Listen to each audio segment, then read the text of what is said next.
Hello, one and all. Welcome back to another thrilling season of The Adventurer's Guide. Bringing you another awesome campaign. This one, another story from the creative minds over at Dimension 20. And something you're all likely not super used to playing. This is Of Mice and Murder.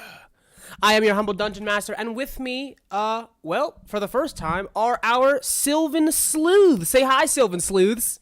Hi, Sylvan Sleuths. How you doing? Hey, how's it going, Sylvan Sleuths? Yeah. Our cast this time around is some familiar faces going around our digital table. We have Aspen Rain. They can't see us. But they can hear you. We also have Sammy B. And for the first time, a set of brand new players. We have our friend Max. Howdy. We have our friend Cody. Hello. And our friend Brett. How's it going? Welcome to the table, guys. I hope you're excited to crack this case wide open. Guys, if you're new here, welcome. If not, welcome back. Either way, make sure you are subscribed and in these comments, as we've got a mystery on our hands, and we want to see if you can crack the case before our table of PCs can. Probably will. With that being said, and with all of our players ready to go, I hope, I invite you all to imagine gathering storm clouds, dark, over the countryside of a land both familiar and fantastical. For indeed, I invite you all to come now to a land that some of you might be familiar with. We arrive on a dark and stormy night in the countryside, 90 minutes northwest by train of London, England, in a little village called Tufting Meadows. But perhaps Tufting Meadows is a little bit different than one might imagine. For we see the statue of King Charles there in this village square of Tufting Meadows, a short walk along the cobblestones, slick now with rainwater from the train station. As we all know, King Charles looks as we all know King Charles to look. Dapper boots and a sash, a sort of fencing saber at his side, and, of course, his head with a long muzzle and wet nose, fluffy ears. Because, of course, we all know that King Charles himself was a Cavalier Spaniel. For indeed... It's King Charles Cavalier. They're called King Cavaliers, but get it. It's a joke. You got it, yeah. Yes, for indeed we are here in the merry English countryside with all of the lovely woodland animals that populate all parts of England, and indeed the world. For this is a tale of mice and murder. In the black that nurtured the evening streets come streaks of bold light, as if it were starlight pulsing through the graphite sky. Lightning closes in, and thunder on the horizon. Though the storm is not fully broken here above the village, it is coming. A slight drizzle of rain slicks the pavement, the cobblestone reflecting the dim gaslight of lamps here in the village square. A massive shadow skulks up the country lane. And the sound of pebbles and dirt scraping against the metal as a long shovel is dragging upon the shadowy road. A figure stooped and hunched over, but still frighteningly tall, and a top hat perched upon the brow of a sneering ape. Sam, could you please describe your character and name them for us, please? Ooh. Hi, my character is Edgar Undergrove. He is the groundskeeper. He keeps to the grounds and to himself, as everyone should.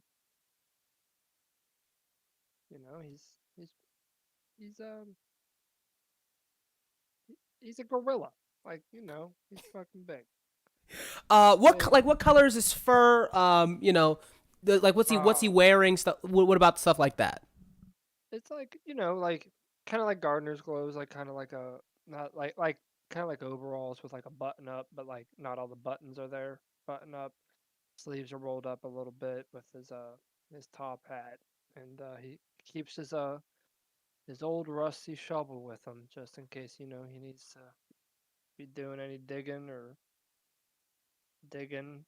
for things, things S- that shovels include. He's Correct. not completely a black hair gorilla. He got a little bit of like a silver underneath his chin, somewhat in his eyebrows. Some his like canines. One's like a little chipped. The one on his right is actually chipped. All right. Speaking of digging, Edgar, you are stumping along this country footpath, heading towards the graveyard behind the old Anglican chapel, Our Lady of Prayer for Paws. Edgar is in your like I said, in your coat pocket. Oh, for paws. Yeah. I said Paul. No, Like, who the fuck is Paul? Our Lady of Prayer for Prayerful Paws. Like an animal. Yeah. I thought you said like paws. Paul. Like, No. Who the fuck is Paul? Edgar, in your coat pocket, you have a name on a piece of paper. This name is on a gravestone, and unlike some of the graves you have dug in your time here, this grave already has a body inside of it. You've been told to come here by someone and secure something and secretly move it back to Loam Hall. As you approach, lurking through the graveyard, go ahead and give me a stealth check if you'd be so kind. And with all of the gathering storm clouds and stuff, go ahead and do it with advantage. All right. You said stealthy. Is stealthy. Let's stealth.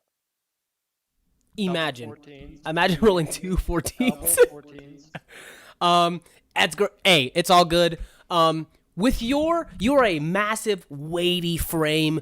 You get to the wrought iron gate and stone walls around the graveyard of Our Lady of Prayerful Paws, and as a flash of lightning, followed by a little bit, like a little bolt of dark, you expertly pull the gate from the fence, timing it perfectly with the massive boom of thunder. It is unbroken and can easily be reattached. You set it aside. Edgar is within the graveyard, shovel at the ready. You narrow your eyes. A small wall of water dripping from the brim of your hat. Lightning cracks again, revealing your leathery face, determined eyes. You peer through the dark and see a small candle light inside of the rectory. This like small abode of an Anglican priest. An Anglican priest. And outside is a parked police car, kind of hidden in the shadows, but some foliage, like a crisp, like 1890s, like Duria, like those old like carriages cars. It is well past the witching hour, deep into the night. Not only What time's the witching hour, babe? was it midnight, I think. It's 3. It's 3? Rip. Not only do you see that, you see a weeping widow, one Catherine McCabbage, a small little mouse dressed in black with a like hastily made up cup of tea in her hands. We see that someone else is inside of that abode with her. Not the vicar of Tufting Meadows, but a policeman, a detective with a notepad in his hand, going over some final notes. Max, could you please describe your character for us and introduce them, please? Yes, Inspector William Duncan. He's an old pup, old dog. What kind of dog is he, Max? I believe he's a Mariner. If that's correct. It's Sure a that's completely Weimaraner? wrong. A Weimaraner. Oh, I'm yes, sorry, I there liked you his go. better. I love that animal. Inspector, you are still dressed in kind of your overcoat for the rain, your Scotland Yard's badge pinned to your belt. You've been following the quote-unquote accident of Widow McCabbage's late husband. here at Our Lady of Prayerful Pause, they're doing the funeral arrangements and whatnot. And with the help of some good old, nose to the ground detective work, you have found some time to get any last questions from Catherine as she waits for them to finish with her husband's arrangements. You see she's sitting there again with this cup of tea, tiny little mouse. Mice are about half the size of like the largest animals, which are things like badgers and stuff like that. So like there is a bit of a size difference between the two of you. Like think in real life, like a badger is like 100 times the size of a mouse, and like a Weimaraner is about twice the size of a badger. Maybe like 3. Weims are big. Big dog. So like, I think a badger is like like raccoon size. It's like 11 to 13 inches, but a Weimaraner is like 29 or something. I don't Huge know, dog. but Weims are big. So basically so this insanely small mouse woman looks up, big sort of like comedically large globs of tears hanging in her, like the corners of her eyes, and she looks up to you and she goes, "You're very kind, sir. Thank you, Inspector. I appreciate the kindness you're showing me, and I truly appreciate you looking into the death of my husband. I just keep feeling like I hear his voice outside the window. And is there anything in Quit telling everybody I'm dead! Is there anything in the good book, Inspector, that says that those that have passed can come back in some way, or can visit those of us who, do you think that my dear Connor might I don't know?" And she seems like trail off. Do you think he might be trying to reach out, Inspector? It could be a possibility. Sometimes the spirits kind of come back to you. Could be a figment of your imagination. You see that the tears, those globs of tears in her corner of her eyes get a little bit bigger as you say the word spirits, and she goes, "So Connor really is dead?" Max, give me a perception check, please.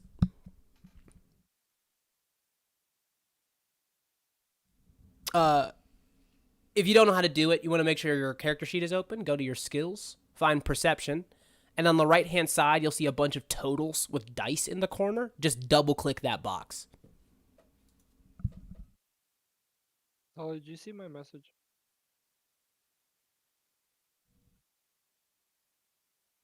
10. Lightning crashes, and for the briefest moment, Inspector Duncan, the graveyard is lit with a flash of lightning. You see a grim figure in the graveyard, and in a moment, it is dark again. The rain picks up, but your policeman intuition suggests that there may be a trespasser on these hallowed grounds of Our Lady of Prayerful Pause. You see that, like, you kind of, like, snap up and look out the window. Widow McCabbage sees you. Do you tell her what you saw? No, we don't. Okay. Edgar, back to you in the graveyard. You find your grave and can certainly make short work of it. This grave is gonna be very easy work for you because you yourself dug it like a month ago. You dig through, and again, in this instance, you are fulfilling your function as a grave robber, but this is also something that you took care of in your official capacity as a grave digger. When you get to the casket in this like instance, would you usually take like the whole casket with you, or would you just like tie up the body, heft it over your shoulder? Oh, that would depend on the size. So like if it was say like if I buried like a rat or a bird, I would just like manhandle that fucking the only thing you have is a casket. list of I'll say this. The only thing you have is a list of names. You look for those names on the gravestones and dig open the grave. So it doesn't tell you what animal is in here. Do you want to look? You said I buried him myself, did I not? Correct. Okay. So I guess that makes sense. No, grave diggers just dig the grave. Usually you just dig body. the hole, and then they will put the whole thing in, and then you cover it. you don't really we wouldn't open up the casket and see what animal was inside in the meantime. But you can certainly open it now if you want. It depends on the size of the casket. It's a decent sized casket. Okay, then I wouldn't go for the whole casket. So you just pop it open and grab the body? Yeah, that's what Okay. You tie up the body, heft the body. It was embalmed, but still it's been underground for a month. There's a smell of partial rot here. The body is still somewhat intact. You take the body, dressed in a black wool suit, is the body of an elderly goat. Curling horns coming back, and you see you have the body over your shoulder, and as you turn around again to slink through the graveyard, give me a perception check. Regular. Yeah, just a regular one.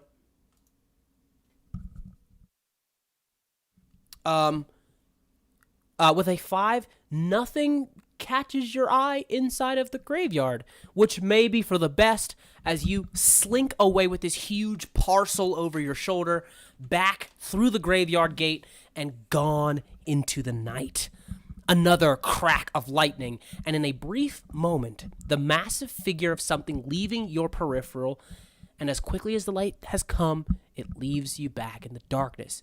You hear that the Widow McCabbage follows you out the door, Inspector, and says, Inspector, is everything all right? Has someone come?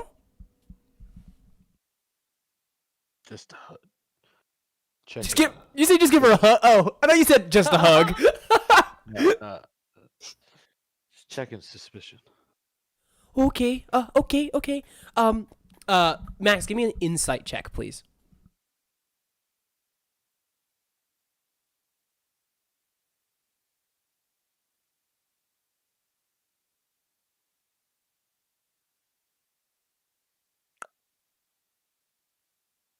Alright, I'm flicking the dice.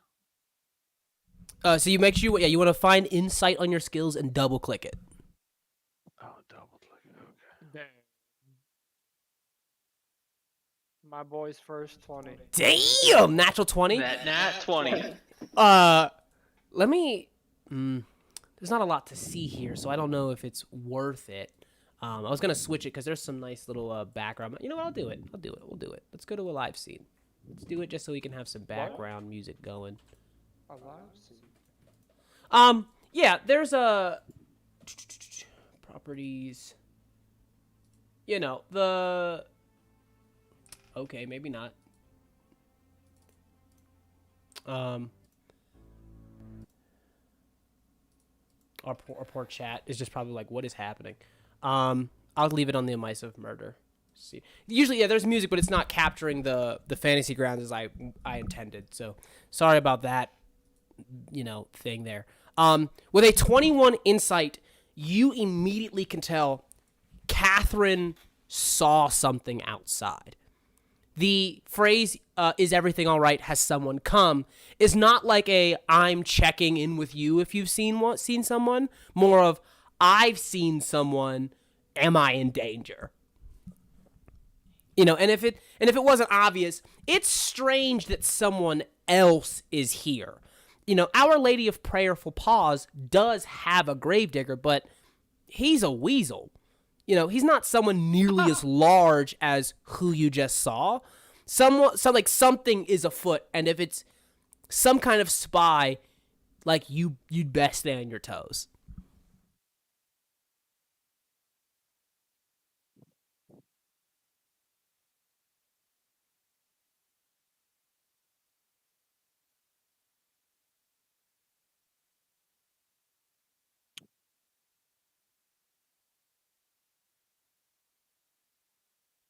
Do you tell her anything? No, not at all. Okay, sounds good. He just looks at her.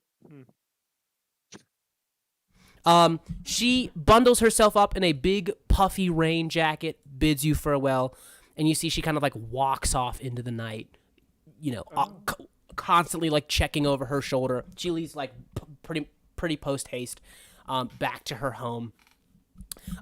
we move away from the ominous rectory and the silence of the dead. We move up over the dark graveyard to the country lane where the stooped figure of Edmund Undergrove returns to the massive manor. Not on the hill. What? You call me Edmund. Edgar Undergrove. Returns to the massive manor, again, not on the hill, but in the hill, to the top of Loam Hall, and to business of his own. We cut to the following day to a wonderful morning in 22B Hampstead Street in the city of London. Wonderful chamber music is playing, and we see a figure in the apartment, in the flat, as rain drizzles, as it often does in London, against the windows. Music playing, but I will allow the music to be described, and the manner of this dwelling to be described by the inhabitants. We see a tall figure, and they are standing there just near the telephone. Aspen, could you please describe your character for us? Yes. They are a giant, I don't want to say giant, but relatively large red kangaroo. They wear what are those funny hats? Like the round ones? No, like, hold on. Let me just show you.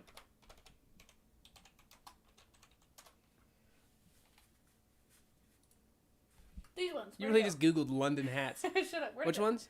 Hold on. I just saw the one that I liked. Like these. Oh, like a Letterman hat, or like it's You know. a Paperboy hat. I can't remember. It's called something. It's called something like that. Yeah, whatever that is, that's what they're wearing. A nice suit vest thing, but it's plaid. Very, very London look. Get the London look. Very London-y, very like slacks. But they're a kangaroo, so they're rather muscular, so none of it really fits. No shoes. No shoes. No shoes. Is it that it doesn't fit, or is it's just tight? It's tight. Okay. It's like the buttons on the vest are kind of popping a little bit. The seams on the pants, like if I bend.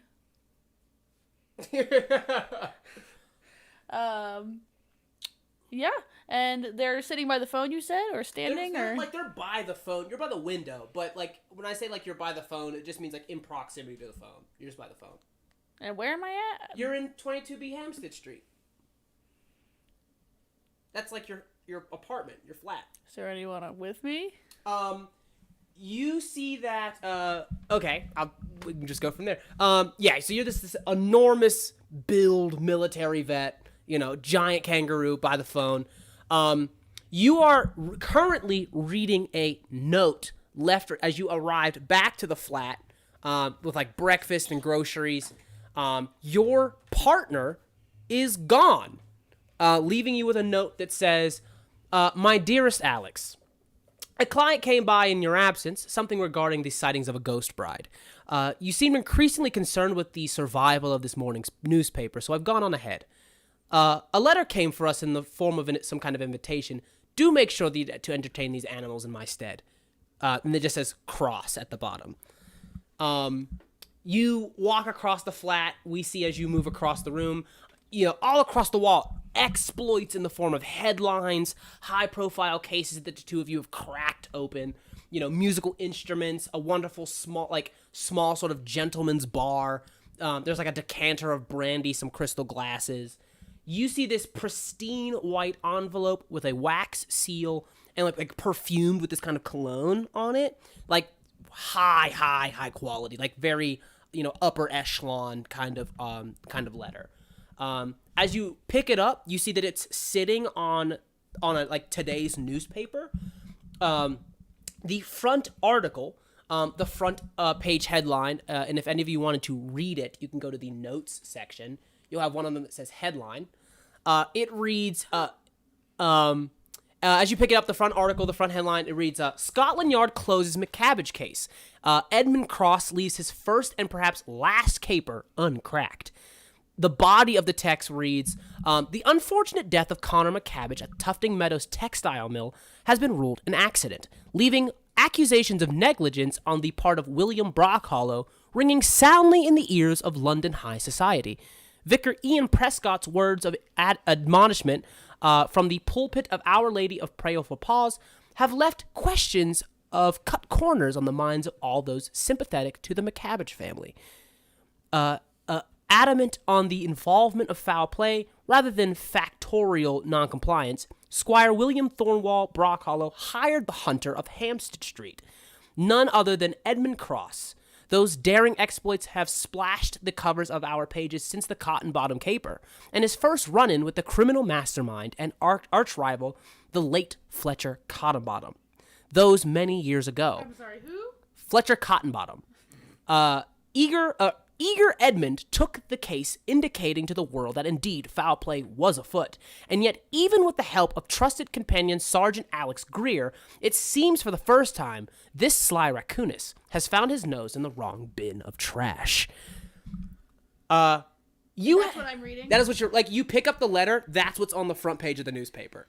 Greer just slams it down. Is there anyone else in the room with No, me? it's just you. Greer just slams it down on the table. God damn, it's Cross every time. Didn't even wait for me. So it's just you slam it there, as you kind of like, and you've definitely read critical things about the two of you in newspapers before, but they were always like attributed. Like you guys have had plenty of negative press from Scotland Yard and their constabulary. You are constantly showing up and who like themselves are a bunch of corrupt and crooked and decadent people that wouldn't know how to solve a mystery if it bit them in their tailed rumps. But this is like the editorial voice of the newspaper, like itself. As in, you've had many times, there's been times you've not taken cases. In fact, the bulk of your career, you probably turned down like 99% of them for being, for lack of a better word, boring. Every day it's like 20, 30 letters, like, please take this. And you're usually able to solve the case by just reading the letter. Because there'll be, a thread in the envelope or a smidge of ash. And you're like, well, here's what happened. But you're not even getting that many letters anymore. And this is the first case that you've taken that you didn't crack. So the newspaper is really eating at you guys as a result of the failure. You see that the note penned to you from, his desk at Loam Hall, penned to you from the desk of someone at Loam Hall in the village of Tufting Meadows in the white envelopes that says, to the Honorable Mr. Edmund Cross and partner Sergeant Alex Greer, I state to you formally that it does not give me great pleasure to be the first client of your great detective at Hampstead Street to not see my mystery resolved. And to think that I always have paid perhaps the highest price for this deed and dead end of sorts, leads me to believe that I have been taken for somewhat of a ride. However, your contract being very clear that has no results are guaranteed. Let me read that again. However, your contract being very clear that no results are guaranteed, I will not be so ungentlemanly as to ask for a refund of any kind. Instead, might we consider it a part of your estimable sum to make a jovial and glad-handed appearance at the celebration of my 60th birthday at Loam Hall that my daughter and son are throwing in my honor. Your presence there in the presence of the press would do much to alleviate all of the negative attention which you're hiring, as I think you are well aware, was intended to alleviate it in the first place. So I implore you, do the right thing. Sincerely, the Squire William Thornwall Brockhollow. Reading that, would I have known where Cross is? Cross is kind of off doing, it's clear that he didn't wait for you to get back the morning. Right. He just left. Right. But I know Cross rather well. Can I make a perception, or, Give me an insight or investigation.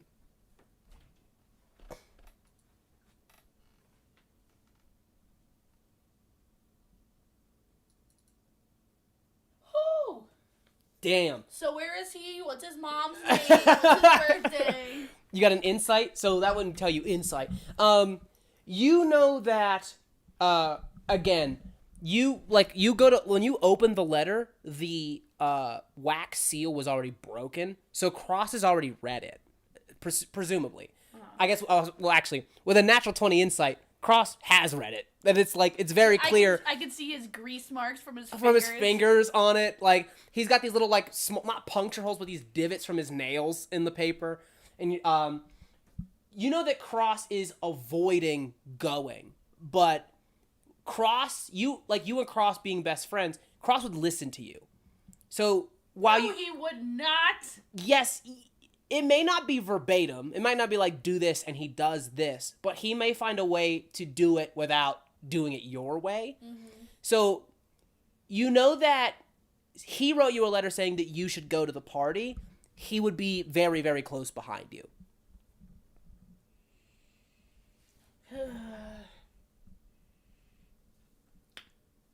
Greer whips up their coat, their long trench coat, of course. Sprints out the door and heads to the party. Okay, you have a car. You have like a little, like, again, when I said sprints out the door, not sprints to the party. I'm not walking the whole way. Okay, you get your motorist goggles on, your gloves, and you start to head out, up towards Tufting Meadows. But we also see not only country roads, but country rails as well. And through the drizzling rain on this extremely light gray morning, with the drizzle falling over the green English countryside, we see willows, deep brown rivers with the rain swell churning up the mud from the riverbed. So underneath the light gray sky, we see the green of the English countryside, the old farm walls, sheep huddled together, and we see a locomotive steaming, cutting directly through the countryside. A long tail of white smoke turning with its heat into vapor as well. So this thick, white tail of steam. Near the front of the train in the first class car, not only with beds that won't be necessary for the very short ride, but replete with a mini bar and a lovely feast with actual dining car service brought up from the rear of the train. We see two individuals living life quite well in this high-class car. The first of them, I'll go ahead and describe, which is this nervous-looking armadillo, and this American here abroad in England, nervously filing some papers and shuffling them in a briefcase. And we see another individual as well. Cody, could you go ahead and describe who we see at the head of the table? Well, he's a Texas Longhorn. His fur is white and black. He has really long, wide horns, and he's dressed in really formal, basic suit. It's I don't know, probably a trench coat because the weather's always bad in England. It is terrible, especially like I said, it's been raining for the last canonically the last 3 days. And probably a wide brimmed hat. I love it. What is your character's name, Cody? His name is Detective Jack West. And what is Jack doing in England? Jack has just finished chasing Fletcher Cottonbottom in the case of the butcher in the window. And still a little upset about it. The way that one ended, with Cottonbottom going down down over the falls. He didn't actually catch him, but apparently he's dead. You see Armand sees this look of kind of he sees that you're still thinking about it, like a case that's been officially closed. He goes, "Well, ain't this exciting? An invite by the Squire Badger. I guess no one is safe from your southern charm, sir." Yeah, well, here I am. Well, hey, boss. You don't think it's weird that an English noble sent you an invite to his birthday party?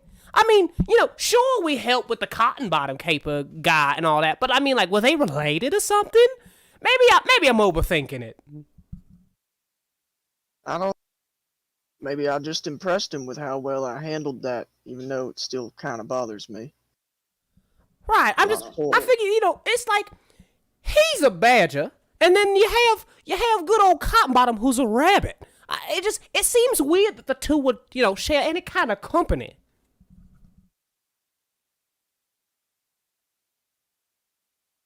I'm not sure if they're. Yeah. Maybe I'm overthinking it. Where's the toilet on this thing? And you see that he just kind of turns into a ball, rolls down the train to go to the bathroom. Train pulls into the station, and you have some of the help carry your bags as you depart the train.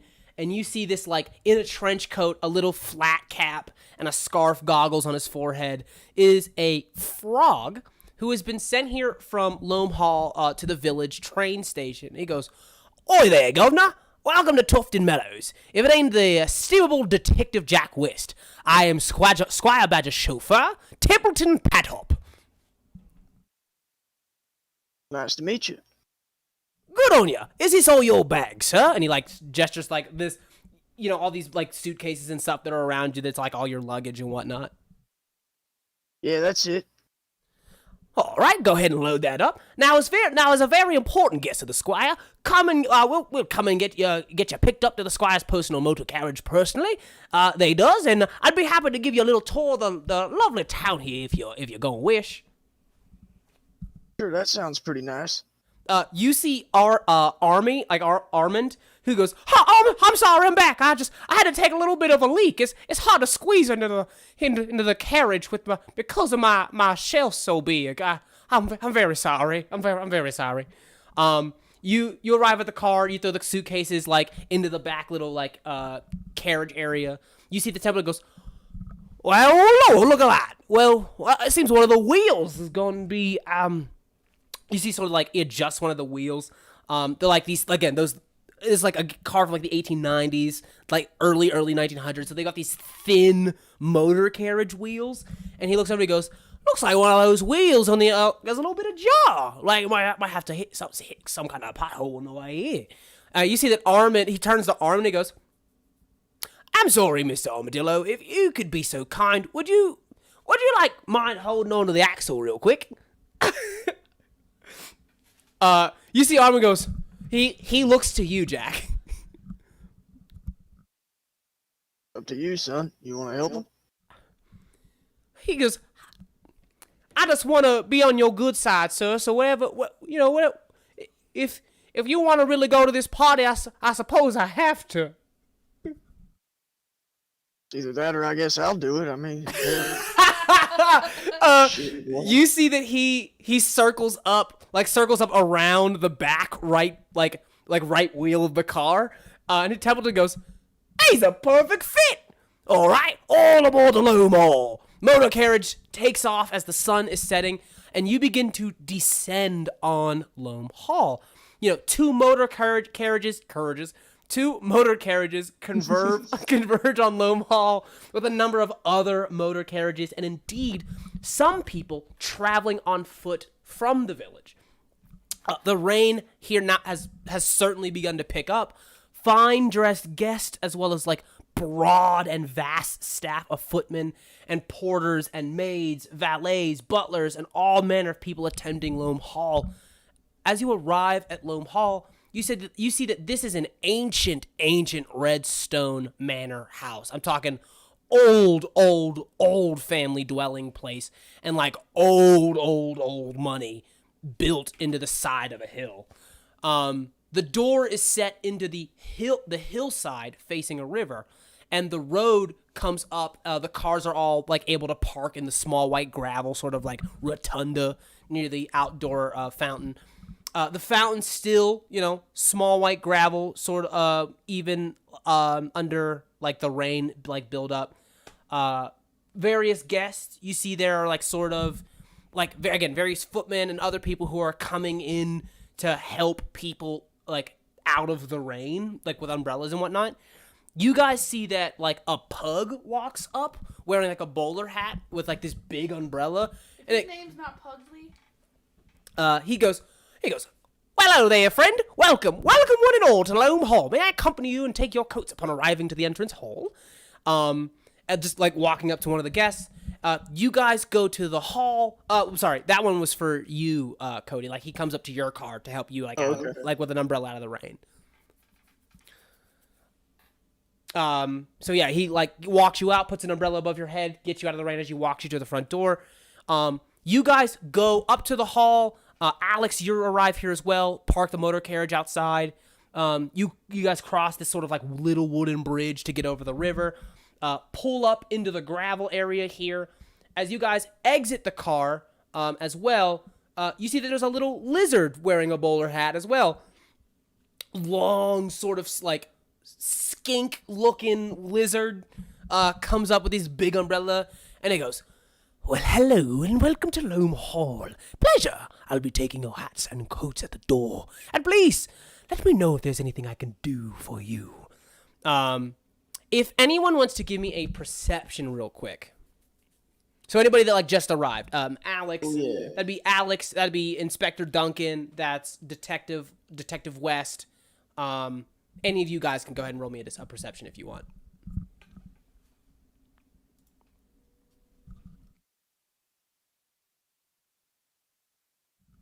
Is anybody else rolling, or is it just? I'm trying to. Oh, there you go. It keeps giving me a problem every time I try to do it. Let's look. Keep saying only records which you own can be shared. Okay, so try this. What are you doing to roll? Clicking the, I think, die the whole way at the right of my perception skill, and then dragging it over to the chat. Try to just double click it. Try to just like double click that box, see what happens. Box. Yeah, the box with the die that you're like pulling it out of next to perception. Just double click that. What do you have, a +5? God damn. Unable to open window using wildcard link because no module containing that link is open. Bro, what? I'll say this. Oh wait. There it is. So I will say, wow, you all actually see it. You guys are getting out of the car, and as you cross over that bridge, Edgar, where would you be right now?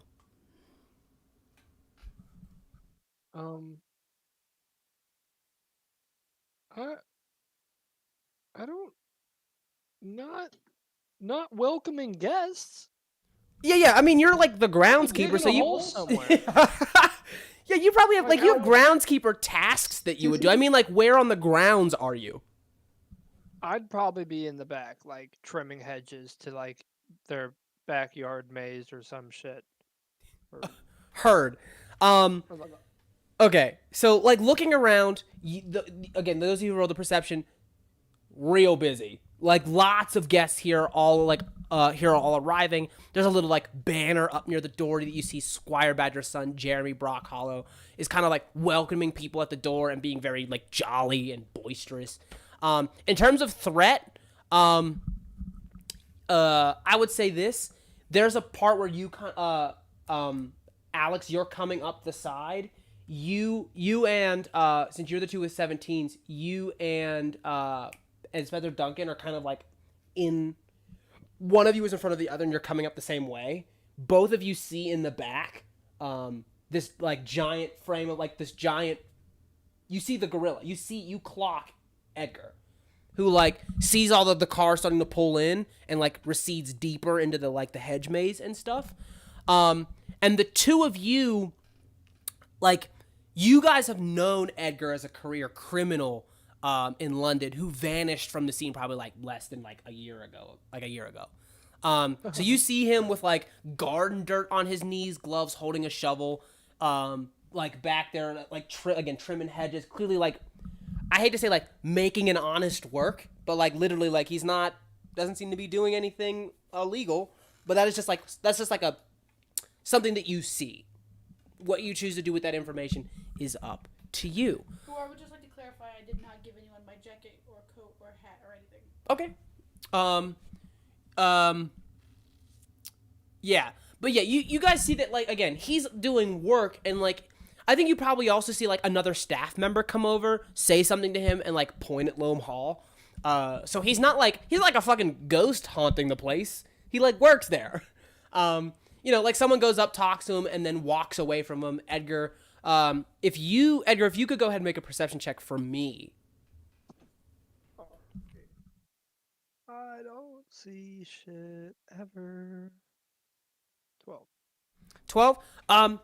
You see Basil Baskins, the giant, like, lizard footman, walks over to some of the staff as people are heading in and filling up the space. We see him whisper to yet, like, another part of the staff. Actually, to figure out what he says, Brett, could you describe your character? Describe who Basil is relaying this secret message to. I want you to picture Shadow the Hedgehog, but with his hair pulled all the way back, and standing straight up, wearing a typical butler's outfit. Okay. What's your character's name? Godfrey Jeeves. You see Basil approaches you as both, like, Detective West steps from Templeton's car and Inspector Duncan, steps from his car. Alex Greer parks the car, steps out of theirs, and you see that Basil goes, "Look alive. Inspector's on site. Brock Hollow says there, but make sure you keep a keen eye out." Gives you, like, a head nod, and he heads inside. You are standing near the front door. As a butler, you're not necessarily taking people's jackets or anything. You're kind of more to seeing people's comfort once they're inside. But is there anything you want to do with the message that you were just given? I'm gonna look around for anything suspicious. Give me a perception check or an insight, up to you. I think my perception is better. Yeah, they're the same.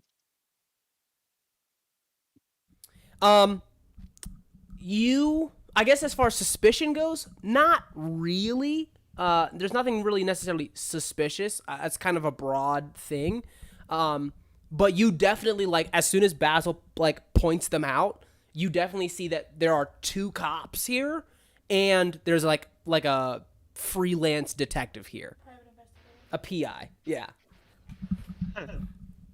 And yeah, he said that, like, Brock Hollow wants you to, like, keep an eye out for them. Like, definitely, like, make sure you watch them. As you all, like, seemingly or like collectively walk into the front door of the entrance hall, you guys enter the first wing.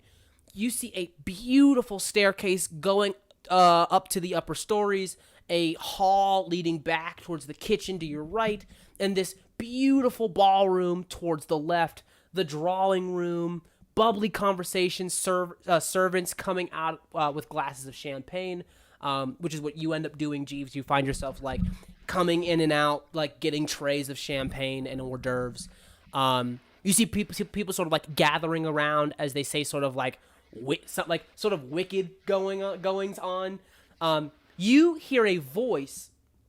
First of all, you are all greeted by Squire Badger's son, Jeremy Brockhollow, who looks at you and says, "Pleasure, and pleasure to have you here. And I see Sergeant Greer. Pleasure. Welcome once again to Loam Hall. Thank you for coming. If I may inquire, where is Detective Cross?"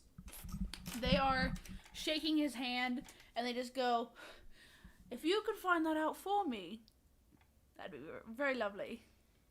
You see, he goes, "Right. It is a shame. I know that, because I know my father was, very adamant that he show, in regards to the McCabbage ordeal." Yes, that happens quite often. Well, enjoy your stay. Yep. Yep. They're He goes, very annoyed. "Eat, drink, Cross. The drinks. Yes. Direction. Oh, he just points in. There's tons Grabs of butlers two and just maids keeps walking around. walking. Just take two off the thing. Yep. You see that like one of the maids is like one of the maids is like what and has to like go back into the kitchen to get more like two more. Yeah, you see he smiles. You hear another voice that goes, "Oh, wicked's going on! Is this what we are discussing?" You see a very tall, tall, stately, elderly woman, Lucretia Brockhollow, sister of the squire, who is this like aging and unmarried sort of like high society woman, like a socialite who comes over to the guy, you guys who are coming in. Like her brother, she's very tall and imposing, and everything about her fashion is just doubling down on like taking up space. So it's like real fucking wide in every direction, giant like cage dress almost. Huge fur shawl, huge cage dress. She's someone who, like, the first time she overheard that someone had gossiped about her and called her like eccentric, the only thing she ever talked about was like that from that moment on. She walks up and she goes, "Well, if you know, people are calling me eccentric these days." You see she comes over, like, again, just walking through all these masses of people. All of you who are now in the house, by the way, at this point. She walks up and she goes, Wicked things afoot! And I shouldn't wonder. If you watch the stars, dear boy, you'll all know that these things return to the exact constellatory pattern that all the sky when Ignatius Cottonbottom cursed the country of England by opening up that sarcophagus. That very moment he put a dark spell over the land, and stars have returned to their pattern. The curse returns, and I shouldn't wonder there are wicked goings-on all over the countryside. Spirit afoot, you know. Are you the freaking lady chef from Chowder? Does anybody want to do an insight check or anything on her? I'd like to cover my ears. Yeah, you see this. Am I She just. close enough to? What's up? Am I close enough to? Oh yeah, she's again just bouncing between like different. You guys have kind of taken to your own little groups here, like as soon as you got in like these social groups, and she's just bouncing between them all, talking about ghosts and an ancient curse and shit like that. Oh, insight, I love it. Yeah.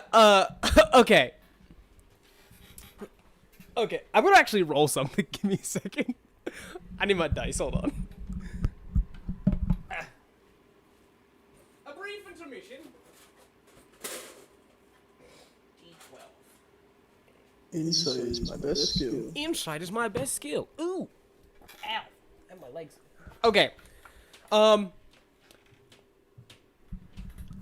You see that with an insight, she firmly believes like in ghosts. She believes that what she's saying, like, she's one of those people that, like, is very much like, you ever meet one of those people? So, like, in the future, or now, whenever, if you wanted to get information from her, that's probably your way in. Yeah, so whatever you want to do with that. Yeah, you see she, begins to whisk off down. She's like starts to like again going around things, and she goes, what does she say? She's like, oh, and just if you aren't aware, to understand that I'm a medium of such manners. You are positively surrounded by spirits. And I'm not just saying that to always be in control of the conversation. Come to the seance room if you dare. And she like again goes down the hallway. She is a little bit large. She's a little large. You think? Yeah, interesting. As the party begins in earnest, where does everyone think they are? Like, the three main areas are the dining room, where people are sort of like having quieter, more personal conversations. There are a lot of people like sitting down in the drawing room with like drinks near and sort of like near the open fire. And then there's also like the grand ballroom that has some people sort of staying in there. it has like some tables out and whatnot, other things like that. They're sort of there temporarily. That have some of like places to write like well wishes in the guest book and stuff. Is what I guess I'm trying to say. Alex most definitely grabs another 2 drinks and follows the old crazy lady into the seance. You're going to the seance room? Okay. So yeah, of these 3, you're going to the seance room. Are anybody going to any of those 3 rooms? I guess I'll go to the seance room out of curiosity. Oh God. What about the rest of you? I'm just gonna be passing around drinks. Okay. What about Inspector Duncan? Where do you think you'd be? Just be watching, taking an eye on the guest arriving in the entrance. Okay. So do you stay by like in the foyer by the main door? Yeah. All right. Well, did you see my message? Let me go ahead and take a look at that. Not really. You don't really have any. How do I explain it? So you work outside, so it's not like, you don't live in the house. It's essentially Right. yeah. Okay. All right. I'm just gonna All right. I'm just cutting hedges, and I ain't doing that because it's raining right now. And that's kind of dumb. So yeah, I'm just gonna be walking the grounds. This wouldn't be cutting hedges in the rain.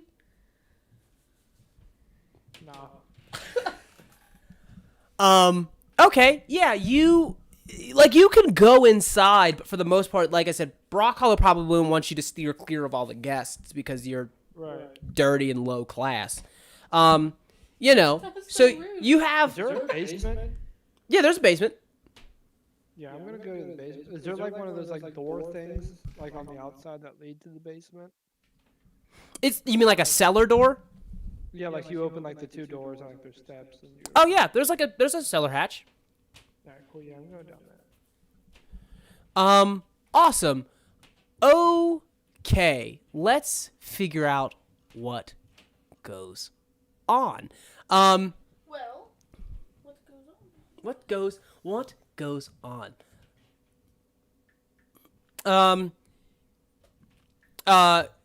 You're in the foyer, Inspector Duncan. You see that like there's a woman next to you who you're talking to. Her name is Lady Eugenia Bristlebrush. She's this old, like widow squirrel, monocle, floral bag. She wears like a full top hat with like an acorn pattern on it. You see, she looks at you. She looks at you, so like you can't like get away. She's like that old woman thing where like she squeezes your arm that is like so strong, and you see she goes, ostentatious nonsense here in Lone Hall. Almost fiddle-faddle, that Squire Brock Hollow. The eye contact happens as you you see she says, all these badgers, these Brock Hollow, arrogant, selfish. I'll tell you what, if I could murder everyone here, I would murder all of them. I hate all these people, and I'm not even joking. I'm being serious. Everyone here is terrible. Everyone terrible. Just like old woman nagging. Just lighten your ear up. What's her name? Her name is Eugenia Bristlebrush. Seemed like a grumpy old lady for Yeah, just this elderly, party. like super old, like woodland squirrel who's like a widow. Her husband's like long dead. Like you can see, like even though she's a squirrel and super like bushy in terms of fur, like you can see the wrinkles from a mile away. Madam, would you like a drink? You see that she fully smacks the tray out of your hand. She goes, "Ah, this food is ghastly." She says, "The food is ghastly, and it's hot and cold in this room at the same time." Madam, I'm gonna have to ask you to keep your voice down a little bit. Okay. Does anybody wanna? Ooh, Jesus, nat 20. Oh my God. Yup. You see, she sees something in your eyes that, like, she sees it, and then, like, you don't flint, like, you do not budge. And she just goes, fine, I suppose I can find myself in a strange sense of limbo in this hot and cold room. Someone should touch the thermostat or something. As she just kind of, like, just kind of lingers off into the room. Leaving Jeeves and Inspector Duncan without Eugenia. The two of you are together. Can you, one or both of you, can you guys give me perception checks real quick?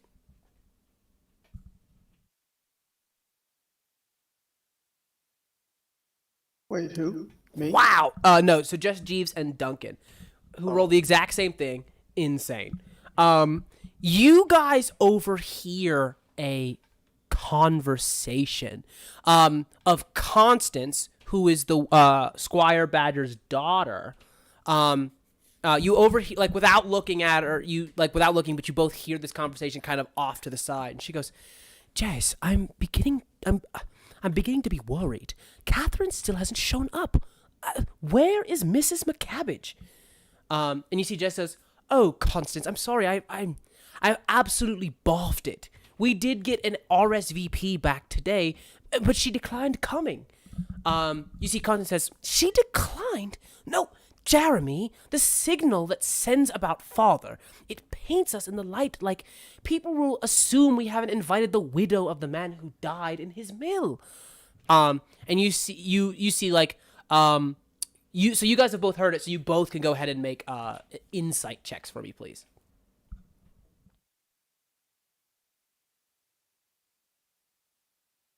Yikes, an 11 and an 8, not great. So they're being like really guarded because they're in public. On an 11 and an 8, all you get is like the basics of who these people are. You know that the eldest of the two by like a couple of years is Constance, who's a very spirited, modern, progressive young woman, and her younger brother, Jeremy Brockhollow, who you've heard her call him Jez for short. He's sort of like perpetual playboy is like not quite the right word. But like life of leisure, like, you know what I'm saying? Like kind of like that kind of spending daddy's money kind of guy. You also see next to him by the stairwell, kind of like helping create a perimeter around them are both of their husbands. You see that Constance's husband, Dr. Magpie, is there, who's like a London doctor, and you see Mr. Osmond Sheffield, who is Jeremy's husband, who's like this very successful like barrister in London, and also kind of like, you know, some say like being groomed for Parliament. What year is this? Like 1906. There's no gays. Trust me, it's fine. We're being progressive here on this stream. Just saying, you would have been beat by now. You also wouldn't be allowed in the household. Well, there's an inspector in here. Have him beat him up. Yeah. So yeah, they're both doing that sort of like awkward husband. This husband you know what I mean? It's this weird awkward husband thing. Like, you know, we are brothers-in-law, and it's our spouses that are the siblings. So they're like, so how are things with you? And you know, he's just like, good. Things are good. Yeah. Like, it is real awkward. Interesting. As you guys begin to settle in, you guys see that actually, here's what we're going to do. I've given you a lot of information, a lot of NPCs. If you guys want to start to kind of get that together, we're going to take a quick break. If you guys want to go ahead and take a quick break real quick, you know, get something to eat, get something to drink, we'll meet back here in like 5 to 10 minutes. But we will see you then. Cool? Cool. Cool. Or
And we're back. Last we left off before the break, we got to meet our PCs, where they were invited to the birthday party of one Squire Brockhollow of Tufting Meadows. Well, of Loam Hall in Tufting Meadows. We will start this. This half with Mr. Guilfoyle. Mr. Guilfoyle is a rat, and he's like the head of the butlers, like the head of the staff. You see, he walks to the top of the stairs, gives a little like ring of a bell, to get everybody's attention. He goes, "Ahem. One and all guests of right, Honourable Squire William Thornhill Brockhollow of Loam Hall, the Squire wishes to commence the festivities. Please, adjoin yourselves in the banquet hall, if you would be so kind." And just as you turn to the grand ballroom, they're going to be doing some of like the festivities everybody starts to walk off together. As you are heading there, Lucretia grabs on to you, Alex, and you. The crazy one? Yeah, Lucretia is the ghosts one. Okay, and you see that Lucretia goes. Oh, this way. Oh, my brother's going to make a bit of a speech. And she like grabs onto you to like escort her to the main room. And you see that Lady Eugenia looks at starts to come back. She looks back at you, Inspector Duncan, and with Jeeves not far behind, and she just goes, "Oh, that blasted old badger's going to take our ears off talking something terrible. And I hate that old man. I hate him. I hate everyone. Everyone here drives me absolutely up the tree." Why didn't she hear that? But grabs onto your arm anyway. What's up? On my arm? Quick question. What's up? Would my character know any of these people? Because if not, that's fine. I just don't want to miss out on it. Ooh, the staff? Do you know the staff? Is that what you're asking? Not the staff, but like the current guests. Not necessarily, but you do know the staff. So as they're getting called in, you can probably come up to the house now. Like you can come into the house now if you'd want to do that. Massa says you can come in. Well, I'm in the basement, so technically I'm kind of like listening to everything to where they are above me. Okay, yeah. It's gonna be hard to hear from the basement, unfortunately. It's a big house, so it's I'm not not like. listening for like big words. I'm listening just to keep track of where everybody is at the current time. Okay, remember it's a huge house, so sound's not traveling too great in here. But Okay.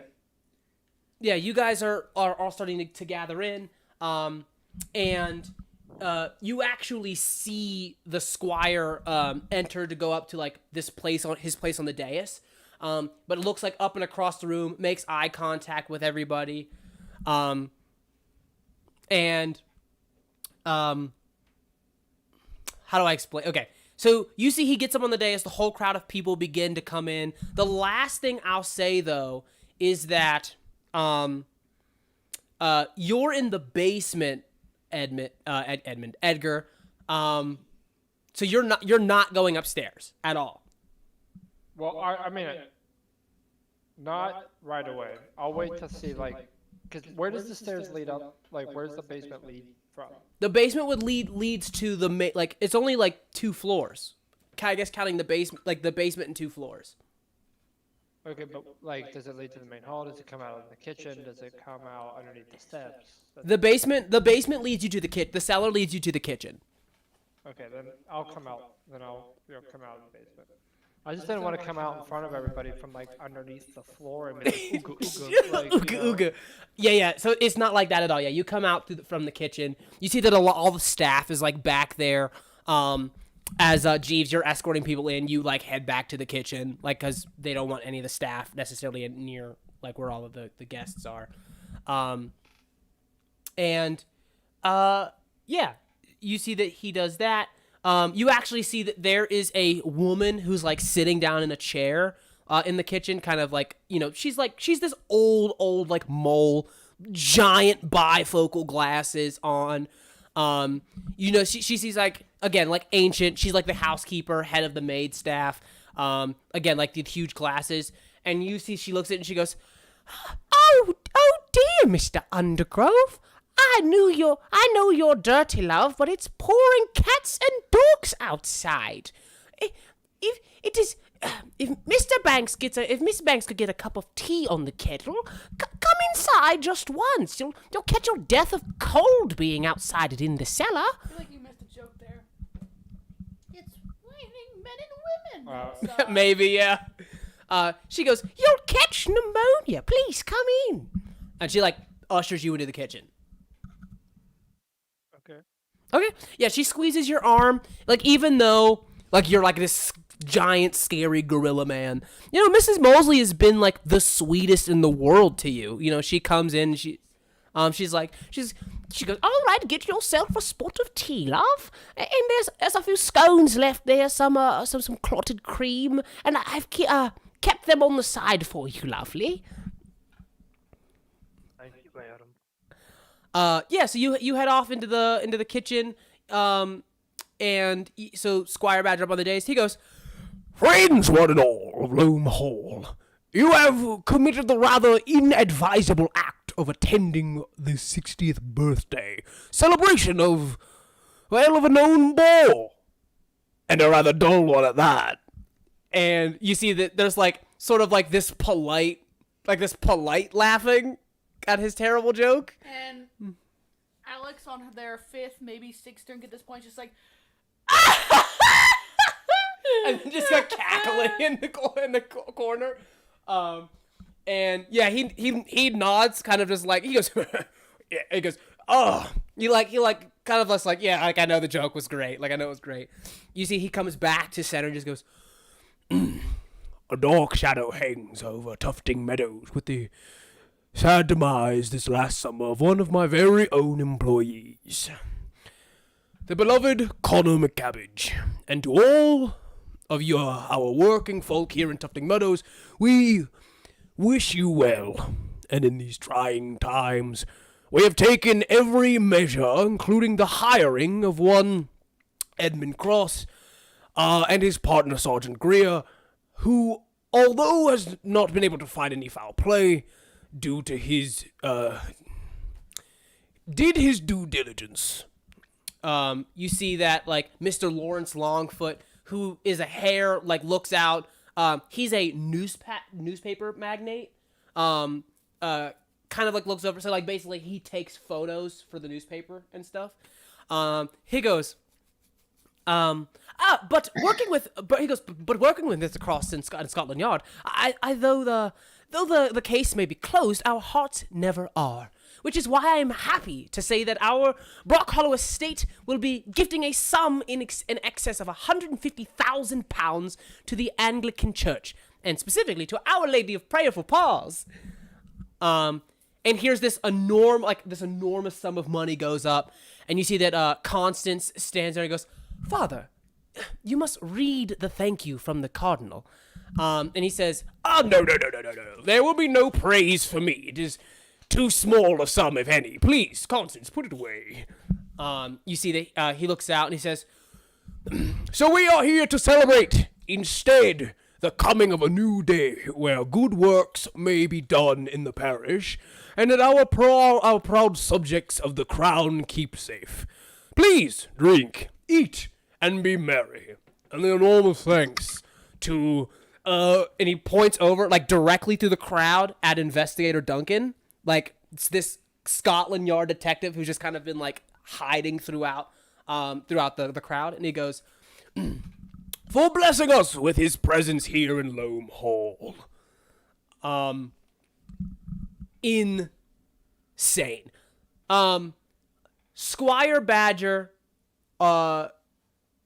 you see that, when he makes eye contact, again, this kind of, jovial, he's boisterous, and he's kind of, it's not that he's happy, but he's kind of just yeah, it's a celebration. When he makes eye contact with Investor Duncan, every one of you sees his demeanor changes. Old military soul doesn't get rattled very easily, but you see, he makes that eye contact and he just takes it. You immediately see, something he hit, he hit something. Wild. I'll say this. What do we do? You see that his son and his daughter come up, give him a hug and kiss. It's like, happy birthday, father. Yes, happy birthday, daddy. And they give him a hug and kiss. As you see, Lawrence Longfoot says, you see Lawrence Longfoot says what he has to say, and you see that maybe, let's do it this way. Let's make this fun. I will say any one of you can roll a perception check here.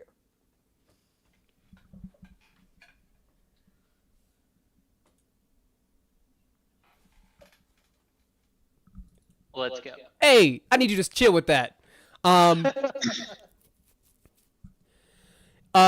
Jeeves, you're by the window when all of this happens. When Squire Brock Hollow gives his speech, when he addresses the investigator, everybody's cheering and whatnot. You see Lord and Lady Bramble, who are off to the side, cheering, kind of like all of this high society, crazy shit like that. Lawrence Longfoot says the thing about how they're gifting they're gifting a sum of money to Our Lady of Prayerful Pause, and you see that he raises his camera to face Squire Badger. As he presses it and the bulb flashes, a bolt of lightning, like a big flash of lightning from outside, and what? Somebody's mic is on. You see that the light goes off, the lightning goes off. You hear a yelp from Mrs. Molesley, who's now out. You just hear her like she yelps as the light goes, as the lightning strikes. Big bright light goes off, big bright lights to a mole, just drops the tray that she's holding. Her head is almost you could, as if you could see stars and shit going overhead, fully dazed. And you see that you think you notice some shape through the window out in the rain. Just the shape, like a shadow of someone standing outside. And you see that this beautiful Lady Calliope, who is this beautiful deer, you see that she has this beautiful gown, like a patron of the arts, stately pair of antlers coming out of her head, leans over and she says, No, women don't have antlers. If she's a lady, why does she have antlers? They're ornate.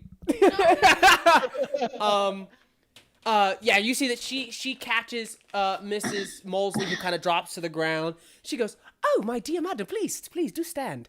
And lifts Mrs. Molesley, who's still out of it. And I'll tell you this: none of you notice what. The only person who notices what I just said is Jeeves. The thing about the window. Insane. Okay. You guys start downing your cocktails and shit like that. And we go deeper into the night. You see that the festivities have begun. People are, eating and drinking. As the night gets later, I know Alex is probably slamming drinks. What is everybody else doing?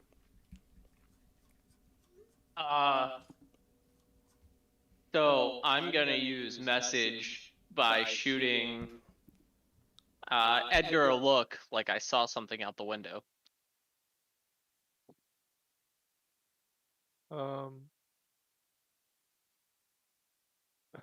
Literally, I'm giving you that ooh, look. The fuck? Okay. But it's more, but it's not full ooh. It's like a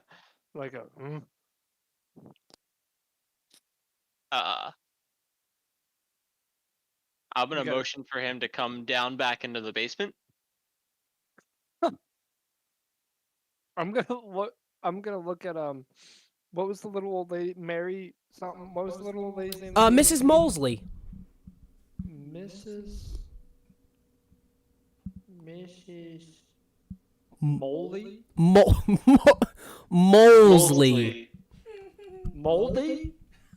Oh, Mole? Mole. She's a mole. Mole? Mrs. Molesley. Molesley. Molesley. Okay. Yeah. Liam. Mausoleum.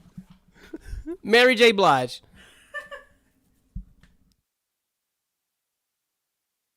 I'm gonna look at Mrs. Moley. Uh, whatever. Look down at look down at Godfrey. Look at her. Look for her approval. You see that she goes, "Oh no, he's fine, love. I'm sure I'll be fine. And just once I get me sight back, I'll be as right as rain." That's a joke, isn't it? Why would that be your joke? Moles can't see. Yeah, but she'll be fine. Once she's good, when she's back on her feet, she'll be all right. Thank you for the tea, ma'am. And I put down the cup, and I guess I'll go back down into the basement. All right.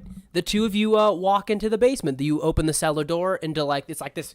It's not like a traditional like basement in the sense like it's like storage and stuff. Like, there is stuff stored down here, but it's primarily like a pantry, for like yeah, it's a wine cellar, but there's also like like preserved foods and stuff down here as well.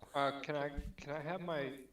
I don't know. Would I have my lantern on me, or can I grab? Yeah, it? I would say you pretty much always have your lantern on you. Can it be like attached to the shovel? No, probably not. Sure, you could have it attached to the end of your shovel. Like a You just have to hook to it? you just have to like take it's like the end of your shovel has like a hook on it, like an S hook on it, and you just you just mount the lantern by the hook whenever you don't want to carry it. All right, yeah, that's what I'm doing right now. Did I get a good look at the shape of the shadow, or did I just see a person shadow? I'll tell you what. Give me a wisdom save. Do a wisdom saving throw. Dang. I saw a Ain't shadow. nobody being saved from that. What'd you get? 4. 4? It was hard. It was like, again, it was a flash of lightning that was very quick. But I'll tell you this, you don't know what it was, but you're certain it was some like humanoid, like a person's figure. Okay. So Edgar, I believe we're being watched. And then I'm gonna use prestidigitation to make a shadow on the wall with a What? So in the light of the lamp, I'm gonna use prestidigitation to make a shadow of what I saw. Ooh, okay. Ooh, alright. I like that. Edgar, give me a wisdom saving throw. I'll say with advantage. Oh, God. Oh, baby.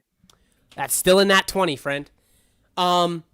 You don't know what, like, you don't know who it is, but you can make out two very distinct features of the shadow. Like, when you look at the silhouette of an animal, there are certain features that make them stand out in a silhouette. The two things that you see that are just immediately just like, oh shit, are the left and right sticking straight up, like, poignant ears of a rabbit. Oh. Are you sure, Gibbs? I am 100% sure that this is what I saw. Hmm.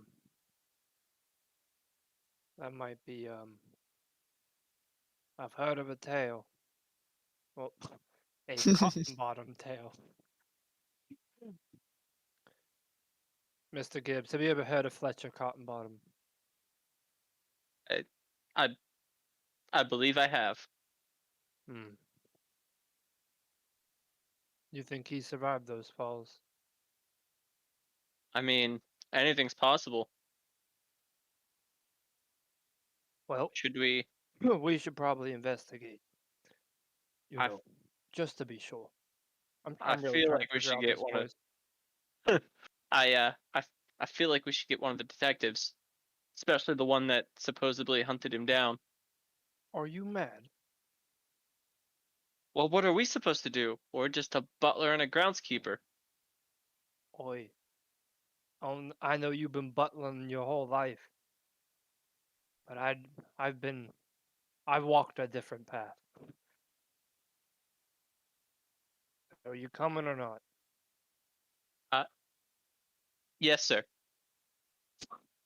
The two of you in the secret of the cellar, a bond is made, and the two of you begin to set out.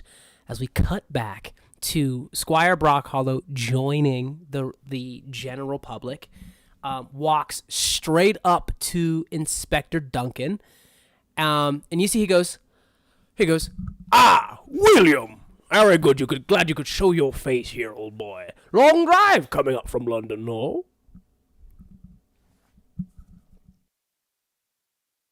I'd say it was quite a bit of drive, but couldn't turn down the invitation. Oh, yes, I imagine it would be getting a little longer in the face soon. You see he squeezes onto your arm and he goes, "Inspector, I don't like surprises, Inspector. You may think yourself a little bit above the fracas of high society living. Your little celebrity has done plenty of work putting up a shield in front of you, but your star's on the decline, my boy. I won't have my nose put in it, not in my house." He gives you a pat on the shoulder, walks past you. Crazy. Can you give me an insight check, please?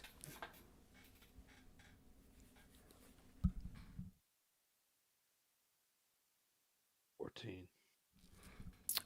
14. Again, dude's like a veteran, and he's not necessarily a pushover, but like you have, like your presence has rattled this guy.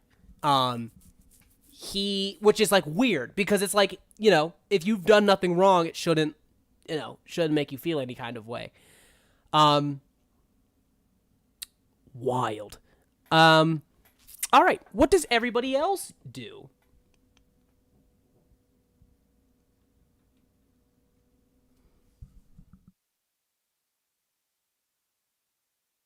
Can't believe you just let him talk to you like that, man. I'm gonna be like stuffing my face with the free food. Oh my God. Mingling amongst the people, talking about God. You see that you are eating there as like the staff is kind of walking around refilling drinks and stuff like that.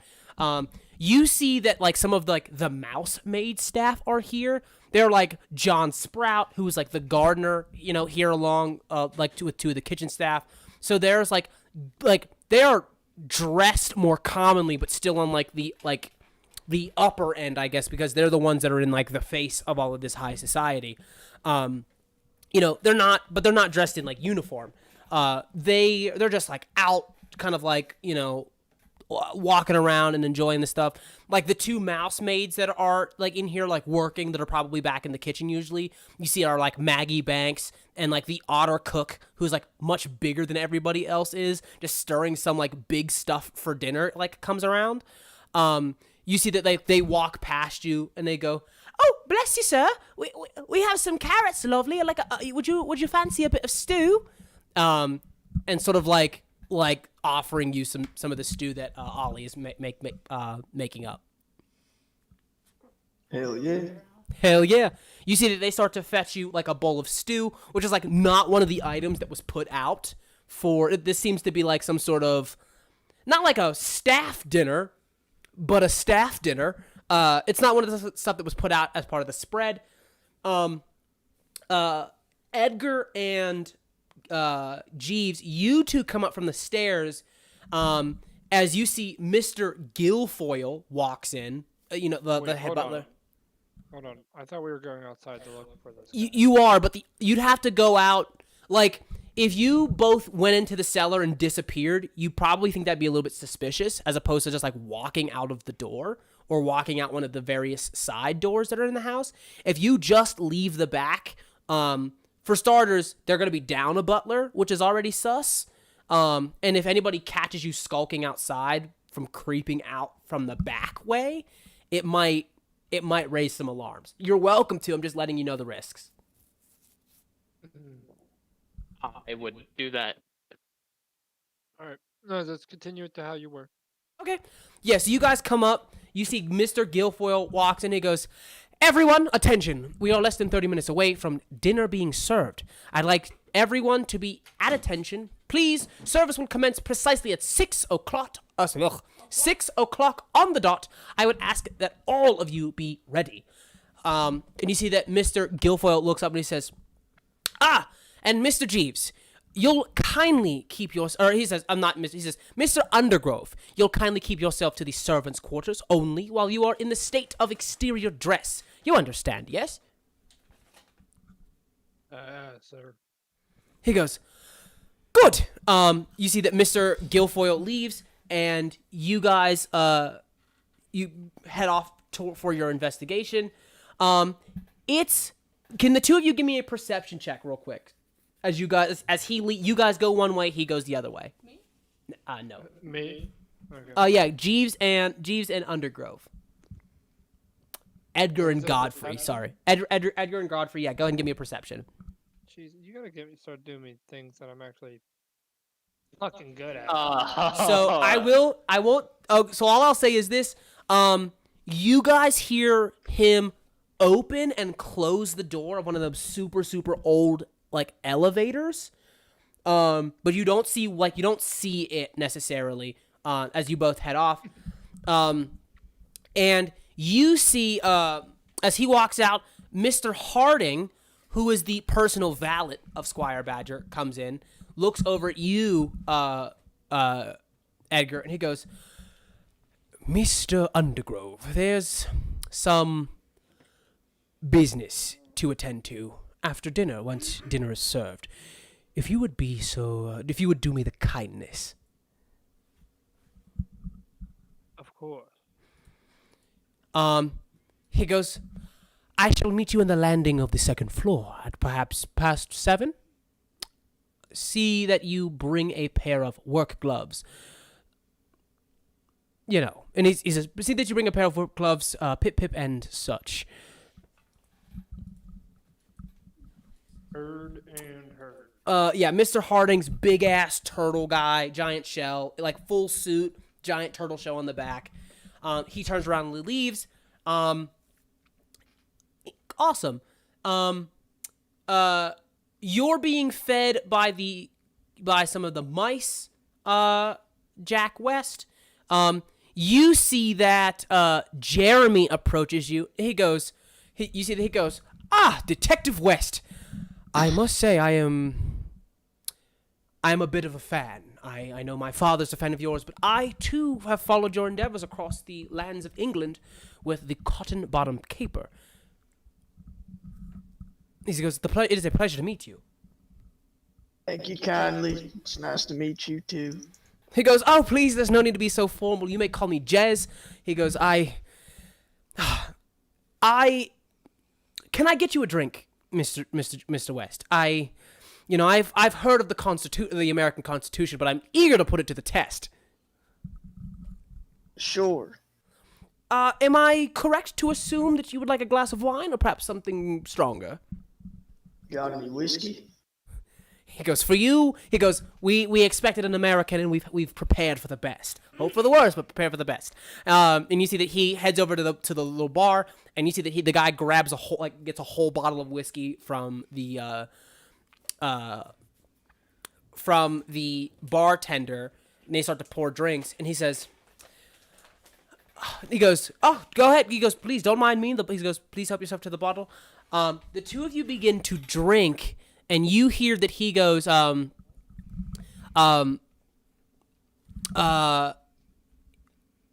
he goes, "So, I don't know if you're inclined to speak on your endeavors, but could you perhaps enlighten me on what happened that fateful night. I've got the tabloids and things like that, but truly, I wanted. I can't help but wonder if things truly ended the way that they said they did. Well, people have their rumors, but really, we were just chasing him, and he just went right over the falls. I don't know what he was thinking. Maybe he just was too busy looking back at me, wasn't looking forward. And is it? And apologies. I only know what I know. I only know what I've read. Is it true that no body was recovered? No, they never found him. Yet Detective Cross crawled out of the water.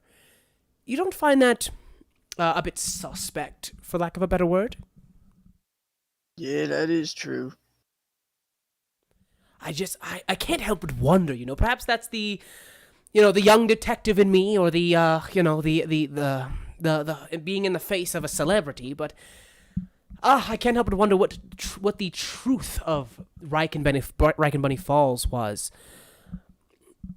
But who am I? I'm drunk. I'm talking too much. You see that Mr. Guilfoyle approaches to you, and he says, young Brock Hollow, and he says, Mr. West, I am sure that our standards are miraculous to you, sir. Squire Badger is currently in the leisure wing, and I thought it would be wise to approach you and ask if your business was of an urgent nature.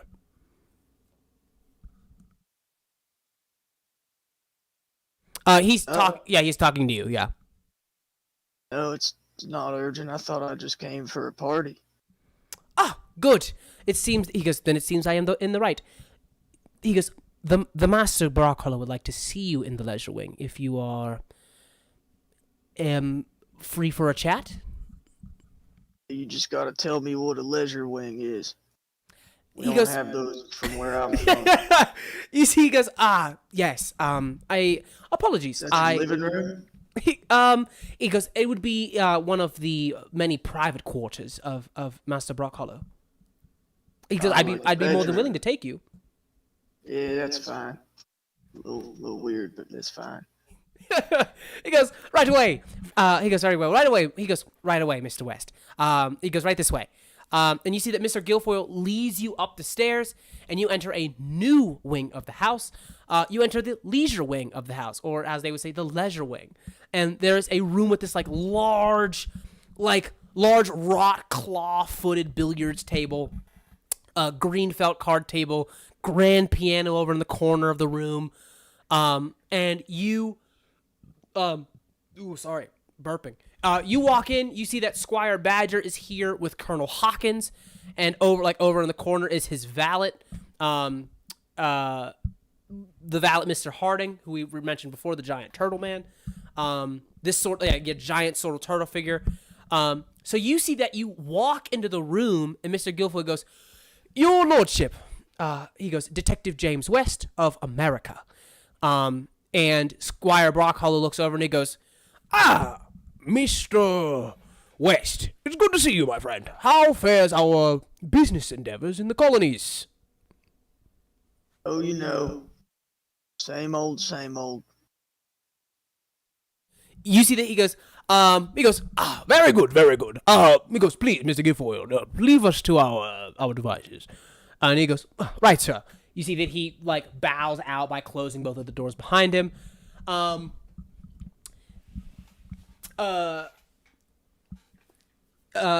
then you see that Colonel Hawkins goes, well, old boy, I should leave you to it, Squire Badger. And you see that he starts to chuckle, and he starts to kind of head out. You see that, he goes, Mr. Harding, if you could please escort Colonel Hawkins back to the dining hall.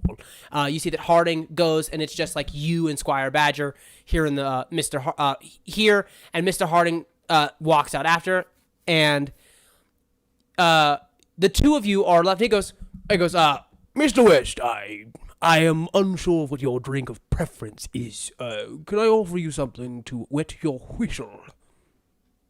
Sure, any kind of whiskey's fine. He goes, absolutely, only the finest. You see, he walks over to the desk, pulls out one of the drawers, secret compartment of whiskey, second bottle within the last 30 seconds. And you see that he starts to pour you a couple of glasses. You see that he puts a coaster on the piano, sets it down, motions for you to have a seat on the bench or on one of the seats. I'll go sit down. Okay. He goes, I hope you don't mind, Detective West, but if you don't mind, I'd like to get straight to business as to why I've called you here. Back then, He says, as I'm sure you know, things have gotten rather touchy here in our Queen's London with the accident of Connor McCabbage in my mills. It seems I have the unfortunate attention of Scotland Yard, and even worse, the detective agency. I'm not sure if you're aware of Edmund Cross and Alex Greer. yeah, I met them. And what is your take on them, Detective? They seem like right fellows. And do you believe that when the time comes they are how do I say, within their right mind to turn the other way? Turn the other way? What do you mean by that? No, metaphorical, perhaps. I am a businessman, and sometimes my financial endeavors don't necessarily align with those of Scotland Yard. I mean, I think they'll do their job. And what say you, Detective? What say me on what?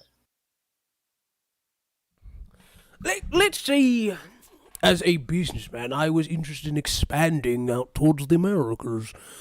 I know that inevitably my business would cross your doorstep, and should they not align with, say, the Los Angeles Police Department or anything of the such, would you be able?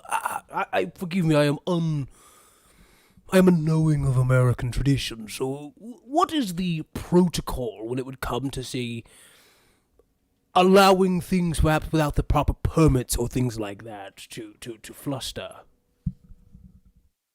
Well, sir, I don't do none of that. See, I have to do what's right with me and God. And that ain't right. That's just not right at all. I do wish I understood your premise of your God, Detective. I wish to draw nearer to the things you find nearest and dearest to your heart.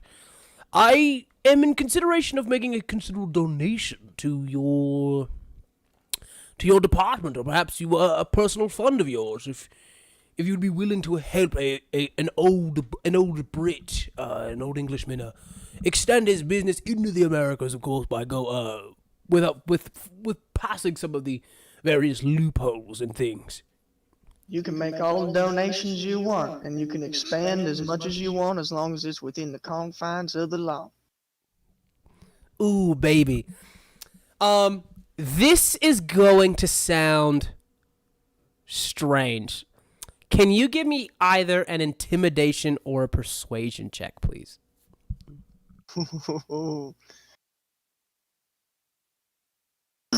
I planned for this, so I'm doing persuasion. Holy shit! What up, nat 20? Hey, how's a nat 20 sound? How about that? How's that? Is that good? You gonna listen to the law, son. Oh my God! Proud to be an American. He's gonna donate to charity after this. Oh man. Okay. Can Can you also give me an insight check, please? With a natural 20, you can do it with advantage. Oh my. Where do I think I figured it out. Jesus.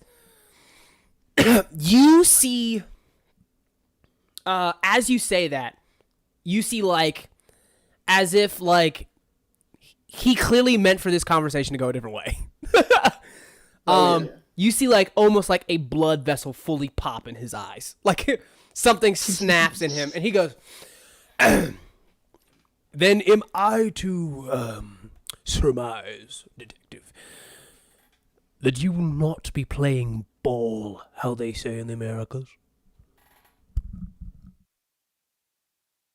No, sir. Well, I'm not sure what you call it in the States, Mr. West, for you are in Loam Hall. You see, he stands up, one-handed, like, flips the poker table, just, like, fully flips it over to the side, strides across the room, two steps to, like, loom over you, and he says, I won't. Hey, he's a big-ass badger. He's a huge badger. How is a badger bigger than a bull? Oh, okay, so then I guess he doesn't loom over you, but he's definitely, like, in your face. Like, he's a big dude. Like, you're big, too, so I guess it would make sense that he's not taller than you. But since you're taller than most of the patrons, I'd say you guys are about the same height. How is this badger that huge? He's big, man. He's big. He's a big guy. You're pretty much, like, the only reason you inch out tall, like, the only reason you're taller than he is essentially because, like, not just because of your height, but because of your horns. But yeah, he walks over and he goes, I won't have it! I won't have it! You little pig! He goes, what is it, a longhorn, is it? Well, your father was a boar, a common English boar, who sailed across the sea and got had by a common criminal, fleeced within an inch of his life, and whether since he had it, you, sir, have even less. You see, he sits immediately, hits the pool table with his fist. Everyone else in the house, make a perception check, please. Let me know if you roll above a 20. Am I still in the house? I would say you are, unless you would leave immediately after what Guilfoyle said.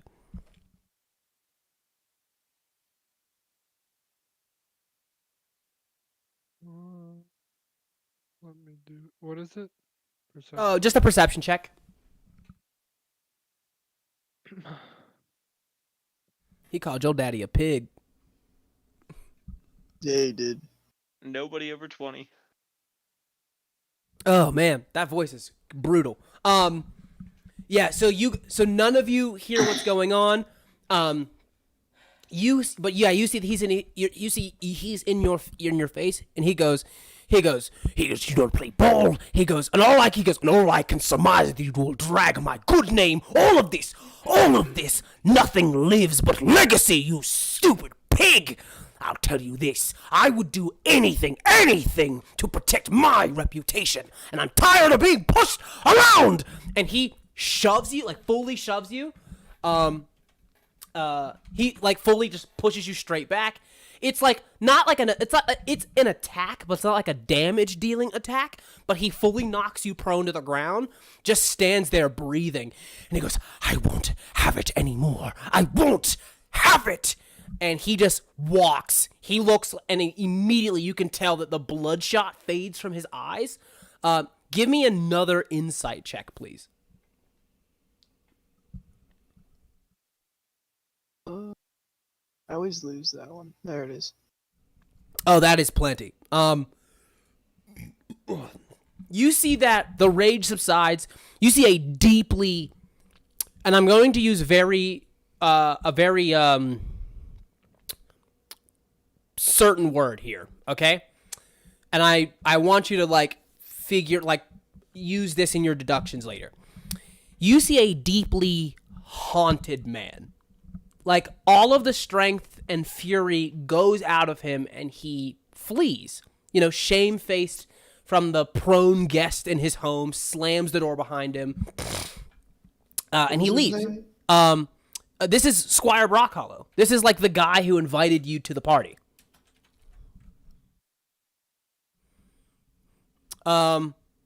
Yeah, man. And you do that. As you leave the room, you see a pair of curtains that are sort of drawn over in a corner of the room. You see 2 pairs of little mouse feet peeking out underneath the curtain. Oh. 2 pairs. 2 pairs. I'm gonna get up off the floor and walk over and pull the curtain to the side. Okay. The door is currently open since he slammed it open and never closed it. Do you want to do anything about that first or just open the curtain? Front door? So Or the door to the room I'm in? the door to the room you're in. Remember, he slammed out of it and left you there on the ground. Okay. Yeah, I'll shut the door so then I guess I'd be in private then with these. Right. Okay. Interesting. Can you give me okay, do you just walk over and open it or do you like close the door and see what they do? Okay, here. I'm going to walk loudly over to the door and then I'm going to where is it? Make a stealth check to quietly walk over to the curtain and then pull it to the side. Okay, give me when you roll your stealth check, go first do this. First, roll your stealth check. Well, I did it with advantage. I didn't mean to do that. No, definitely roll it with advantage. So Or wait, was that with advantage? it rolled it with disadvantage. Let me fix that for you. And that's because you have your scale mail on. And then go ahead and roll it a second time. Like just roll it once a second time. Okay. Oh, and then it So 15 and 18. That's what I saw.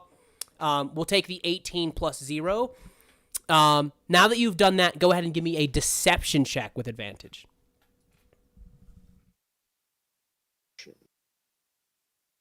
Oh, with advantage, I'll just roll it again. Yep, with advantage. Okay. We're about to get a little juicy here. Why did I step on one? You close the door as if you're on the other side of it, but still in the room. After about 2 minutes of dead silence, you kind of trying to sneak yourself over, like closing the door a certain way and sneaking over. That's about 2 minutes. The dead silence, the curtain rustles and parts without you having to open it, and you see 2 little mice maids in maid uniforms walk out, see you, scream, and then clutch each other, like sort of hold on to each other. You see the first starts like weeping in front of you, like they see you and they immediately start like weeping in front of you. Hey there, it's okay. What's wrong? Why are you hiding behind the curtain? We're ever so sorry, sir. We didn't mean nothing. We were just Edwina. And you see that the maid says, "We're sorry, your lordship. We were just playing just the tiniest bit of hooky on a run." And you see in passing the pool table that you looked onto the table. All the balls on the table are not as if somebody was playing pool. Like the cue ball is gone, and it's almost like somebody was grabbing them and rolling them in with their hands. What? Into the room? Yeah, Or so into the pockets? into the pockets. Sorry, I thought you were telling me that pool balls were just rolling into the room. they're just throwing them around the room. Oh. So they're playing pool. Yeah, they said that they were playing hooky, and then they snuck into the study, into the study in the leisure wing that you're in. And while they were playing hooky in the study, Brock Hollow, Harding, you, Guilfoyle, all of you came into the room, so they hid behind the curtain. Oh.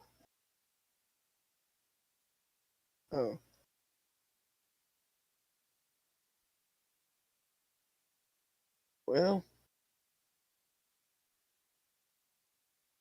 I don't really know what to do about that.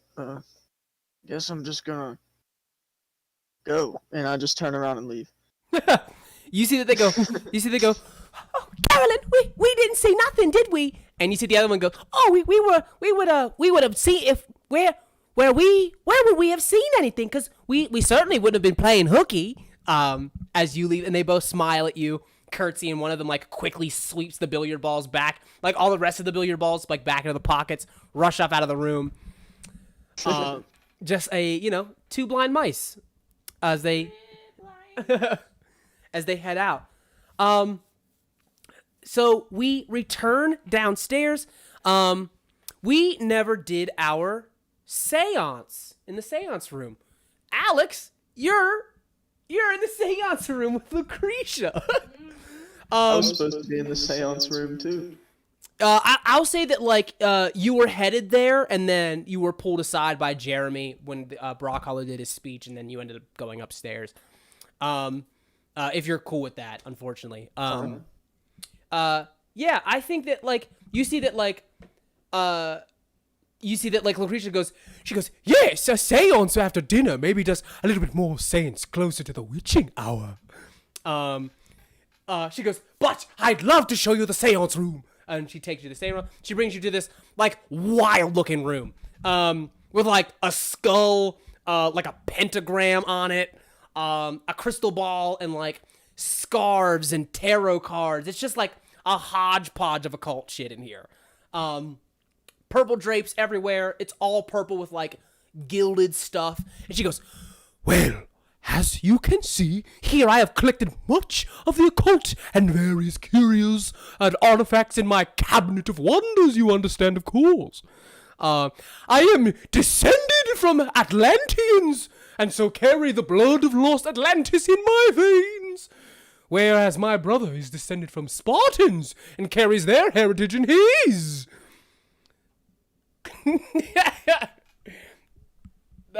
She's saying that to you, who's just stops that sentence right there. Yeah, that's what she says. She's going off about her heritage and why she's collected all of her stuff. And she goes, of course. As you know, Loam Hall is an old building, lots of history, absolutely stuffed with ghosts, and I mean packed to the gills with poltergeists. You couldn't cram more spirits in here if you tried, believe me. I'm sorry, you are lost princess something of Atlantis? Oh, I'm a descendant. My great, and all the other greats before in them. London? Where's there a fucking beach? She goes, no, Atlantis is a mystical, formation lost somewhere beneath the seas. It's the people. It's the magic. She goes, I've seen lots of ghosts. Oh, dearly long lost parents, ancestors. I've seen the ghosts of people who haven't even died. That's how many ghosts there are here.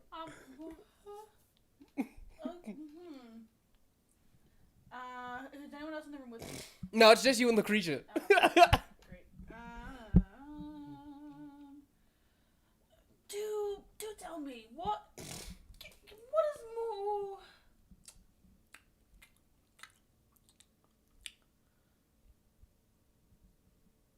What?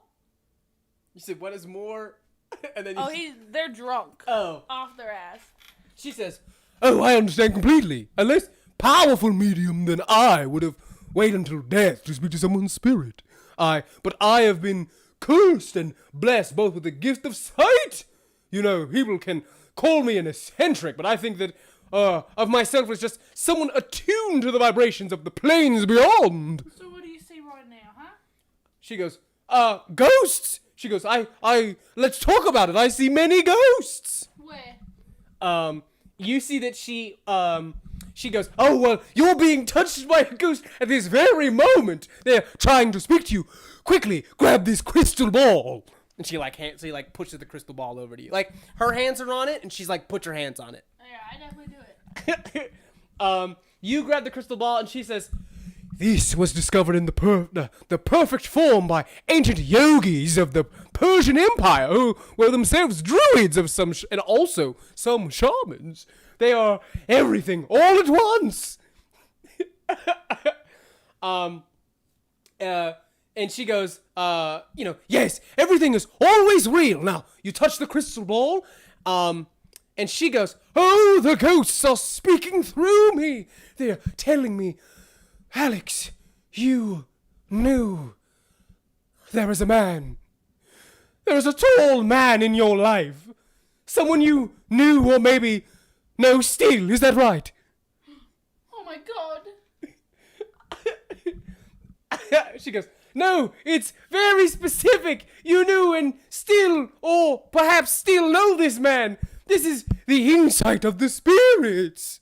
Do tell me more. You see, she says, "He's speaking to me. He says there's a business between you, something. Was someone between you that mattered, and it always still matters or doesn't. Am I right?"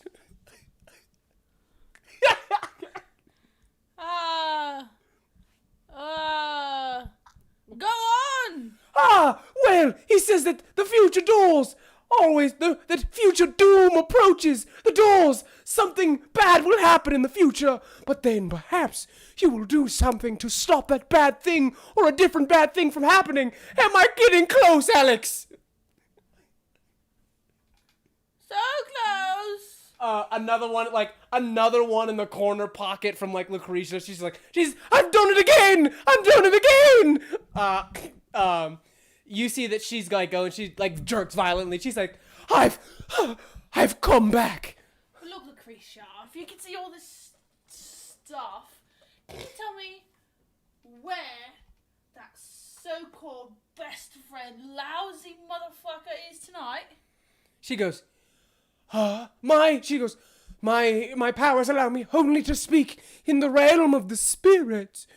So unless your friend is dearly departed, which perhaps about to is be. good news, I cannot speak nor see him, for he is shrouded in the mist of she goes, he's shrouded by the mist of death. You know, sometimes I think he might be. You never understand the man. God knows he doesn't have a fucking heart. She goes, I understand completely the powers of the spirits, and did they communicated through the blessed tarot or the ball or whatever? Yes. Yeah, thanks a lot. Yep, feel so much better. She goes, She goes, yes, you should entirely. Now, heed the warnings of the spirits, Alex. Heated. Be alert for bad things and try to stop them. If you'll figure it out when and how they're going to happen, then this riveting insight that only a ghost could have communicated, I give to you. Thank you. You see she smiles. Give me a persuasion check with advantage. Oh, yikers.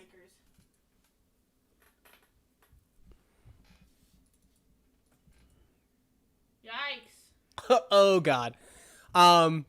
She goes, now, Sergeant Green, I must rest. For the entirety of my other domainly powers have been drained. I do hope that we could have a seance like this again. In the near future, or perhaps in the nearest future. Whatever, lady, just don't break a hip. She goes, all right. She strides from the room, and in a swirl of like her shawl, leaving you in the seance room. Make a perception check, please. Alex. Oh, me. Perception check. Okay, you look around.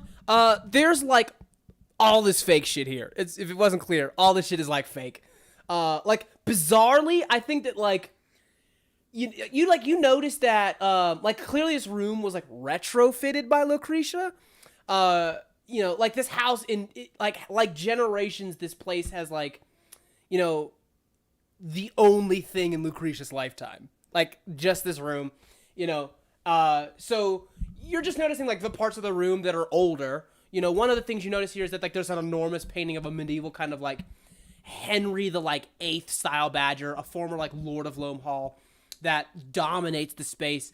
It's the biggest thing in the room, and I think the only thing that seems weird about it is that Lucretia would like let it be there. I'm gonna go up to it. Okay. I'm gonna stab it. like you don't know why Lucretia would let something like that obviously non-mystical I'm stay in gonna the room. stab it. Okay. You with what? My short sword. What is your short? It's like a saber? I prefer it to be more just like a ankle knife. That's a dagger. Right, but I didn't have that choice. You always have the choice. What? You want a dagger? Yeah. You pull out a dagger. You stab it. The blade hits stone. So first off, before you stab this, I don't know if you care. You know this is a priceless painting, right? Yep. And you fully just stab it. Yep. Tink. The tip of your blade hits the wall. Insight. Give me it would be an investigation. Insight is like emotional. Like it'd be like reading somebody. It'd probably be an investigation. Damn. Are you proficient in investigation? Mm-hmm. You can roll it with advantage. Okay, you give me an investigation. Okay. I'll say this. You can either risk everything. You know what? No, it's fine. No, wait, no, do the fun thing. Go back. Cause this is like this is determined something. I would say at this point is Alex. Are you angry at the painting, or do you think that something is up with the I painting? think something's up with it. Okay, so I would say that you can either risk it all, right? Because something, if say like I'll ask you this, as the person playing Alex, what do you think is suspicious about the painting? Well, I mean, why would it still be here? I feel like there's either something behind it or that there's something on the back of it. Okay. So yeah, there's either something behind it. What do you think is behind it? Well, I don't know, something. Too drunk to figure that out. Okay. So I will tell you this. Yeah, you can either risk it all because you did already stab it, right? So if there was something written where you stabbed, you've probably ruined it. No. It's a giant painting, and I have a small dagger. Hey. I hit concrete. Yep. There's I'm one just- little puncture. Hey, don't stab priceless paintings. Don't stab the clues. Mm-hmm. Or I guess you could like risk it all for something like juicy, like a juicy piece of information. But if you fail, you get nothing. Or you can try and play it safe and probably like try to get some not risk it all and get lesser information. No, I'm gonna risk it all. All right, give me an investigation check. Come on. Okay, cool. I would say this, like, number one, the painting is, it has been restored. You see that, like, type of, like, paint that was not, like, available during the time period where, like, the frame was created. And the other thing you notice is that the painting is bolted to the wall. Okay.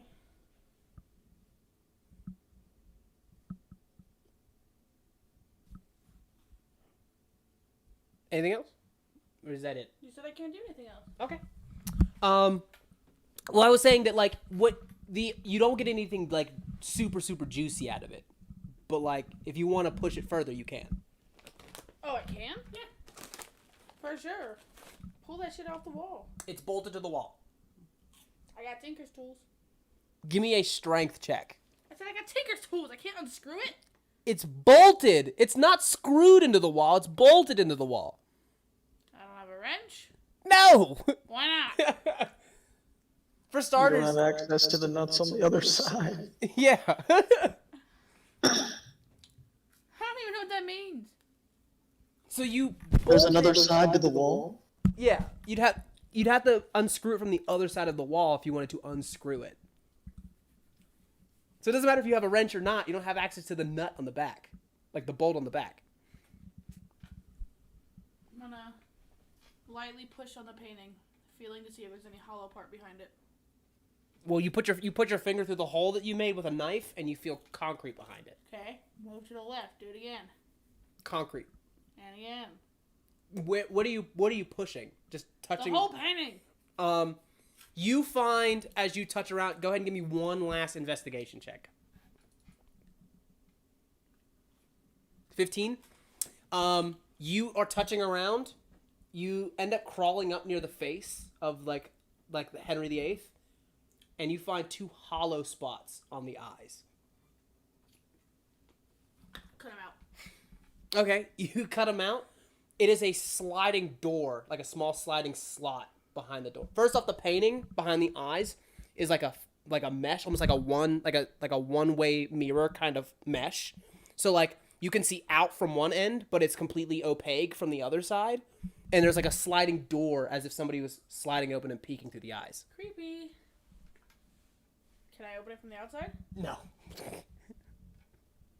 What room is behind this one? You don't know. You don't know the layout of the house. Well, I'm gonna go look for it. Alrighty. Cool. Okay, so I'm going to need, does anything prior to dinner, you guys have like 5 minutes. So right prior to like dinner being started, does anybody want to do any last minute things? I'll tell you that. I know that, the butler, I forgot his name. He's got, what is it? Jeeves and Godfrey. Oh, Godfrey and Edgar wanted to check outside. Do you still want to do that? I'm actually gonna stay in and serve dinner. Okay. I am gonna go check outside though. Give me a perception check, please. Both of us. No, it would be just Edgar at this point. Then at this point. I need. Wow, that went nowhere. Okay. You notice that the rain has picked up severely, and it's kind of worrying since like the river that runs around the house tends to like overflow when the weather gets this bad. But yeah, the weather's just picking up real bad. Is there a gate? Like, yeah, there's a gate. I want to go make sure it's secure. Okay, you walk over to the gate. I would have a key to that gate, right? You would have a key to the gate. The gate is closed and it is locked. Would I know who else has keys to this gate? You would. At the right out the gate. Get it? You know that the people with keys are so all of the footmen have one. Basil Baskins, Templeton Padhop, and Milo Snout. Edgar, you have All one. those names? Huh? Can you give me all those names? Sure. Thank you. Well, keep going though. Keep going. So those 3 have it. You have one, and Mr. Guilfoyle has one. And then obviously, like, you know, Brock Hollow has one, but he has one because it's his house, but he doesn't like carry it with him. He's got servants for that.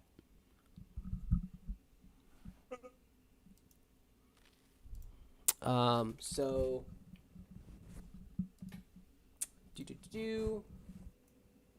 But it is locked. It is locked, yes. What other keys do I have? Like a key to the greenhouse, a key to like your house, little shack off to the side. Shit like that.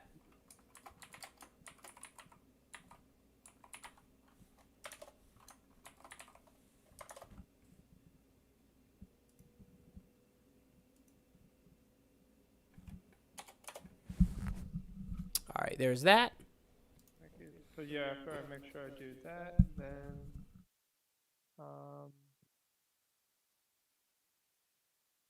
I guess I would probably just.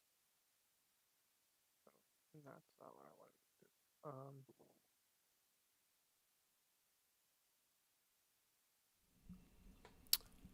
do. I would Go I ahead. would just like look on my way back to the house, but like yeah, I would go back in, but like stick to the servant quarters. Okay, cool. Okay, I think that you, as you come back in, okay, so you're outside, you're coming back in. Who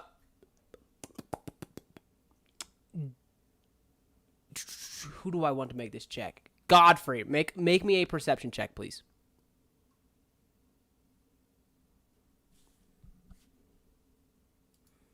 Nice. What'd you get? 18. Nice. Okay. Okay. I think you notice a little like quibble happening between Mr. Guilfoyle and Mr. Harding in kind of like a back hallway in the servants' quarters. Like what they're talking about, but you can hear Guilfoyle saying, "I'm not a fool, Harding. I have taken a look around. I understand that what's happening here. You know who that man is. You know what he is. You know where he came from." You hear Mr. Harding goes, "Mr. Guilfoyle, one who has dedicated one's life, who service does not take it upon oneself to question the judgment of one's master. Squire Brockhollow has seen fit to enlist the aid of this man for reasons of which he is aware and for the reasons of which he is not. I would suggest that you keep your nose in such that it is out of other people's business." You hear a pause. Mr. Guilfoyle goes, "I apologize, Mr. Harding, because I've given offense. I suppose when one has a nose at all, it's difficult to keep it out of other people's business." And you see that he walks away from the turtle, to which he is speaking and strides down the hallway, and that's the only interaction you see.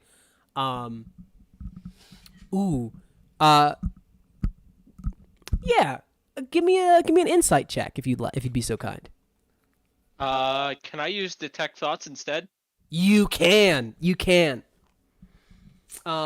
Make sure you're marking off those slots. You know they're talking about somebody who was like that wasn't hired, that was hired at the estate. And it's clear that Mr. Guilfoyle doesn't like this person. And it's clear that Mr. Harding was vouching for them, but Mr. Harding like used some language that like I'm not sure that if you would be like psyched about, right? Because like Mr. Harding said like for reasons of which he is aware and for reasons that which he is not, he's cool with it, right? So somebody who works at the estate, their job is like they're doing ulterior work that clearly has Mr. Guilfoyle on edge. Okay. I'll just have a guess. I'm not going to tell you the answer if you're right or wrong. Do you have a guess of who it is? I'm gonna guess Jack West. Okay. Yeah, but yeah. Yeah, so you see that they start to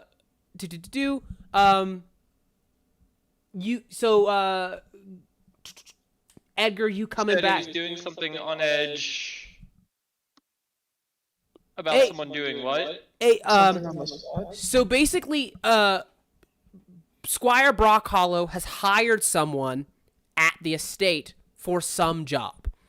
Clearly, the job and the person, like this person doing this job, puts Mr. Guilfoyle on edge. Like he's not okay with it. Mr. Harding, however, is vouching for the hiree, the person who's been hired, because it's like, look, whatever the reasons are, Squire Brockhollow said he's the one. So, it's not our business to put our nose in his business. It is what it is. What was the check you said to make? It would be an insight check. Are you talking about to see if you could figure out who it was? Yeah. Yeah, it was an insight check. There's an at 20. So you already used your detect thoughts to get past the check. There isn't another check. This is why I was saying you should ask first. Crazy. Edgar, you come back in soaking wet. You see that Mrs. Molesley meets you by the servant's door. She goes, Oh, very nice, Mr. Undergrove. Very nice. She goes, is the groundskeeper's cottage keeping you well? It's still raining cats and dogs out there, but if you would like to borrow an umbrella the next time you go and check the gates, I'd be happy to get you one if that's quite all right. But because I would hate for you to catch a cold, Mr. Undergrove.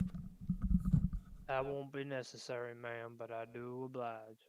You see, she smiles and she goes, do you own any sweaters?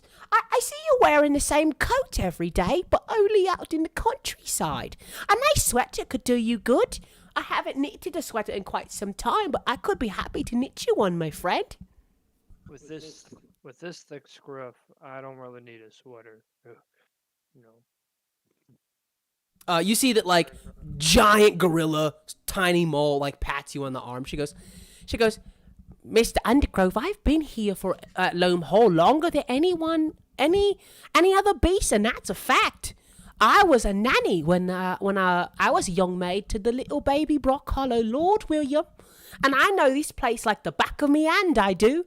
And I can tell you this, there's a lot of servants here who like to look down their noses at people, even though they are not highborn like anybody else who's serving here. So if any of the boys who work here at Loam Hall give you trouble, you just send them my way. That I will do. Yeah, you say that, and she like pulls out a little dandelion and like hands it to you. Like she tries to hand it to you. She goes, now don't go walking around so mean. Here, take a flower. Take a flower. You look all young gentleman like. I just imagine she's like using her whole hand to like hand me this flower, and I have to like take like my index and my thumb and like carefully like pinch it. Yeah, pinch it. She goes, oh, now that I think of it, a young gentleman hasn't got to give me a flower in quite some time, Mr. Undergrove. She goes, do with it. She goes, do right by it, won't you? I will.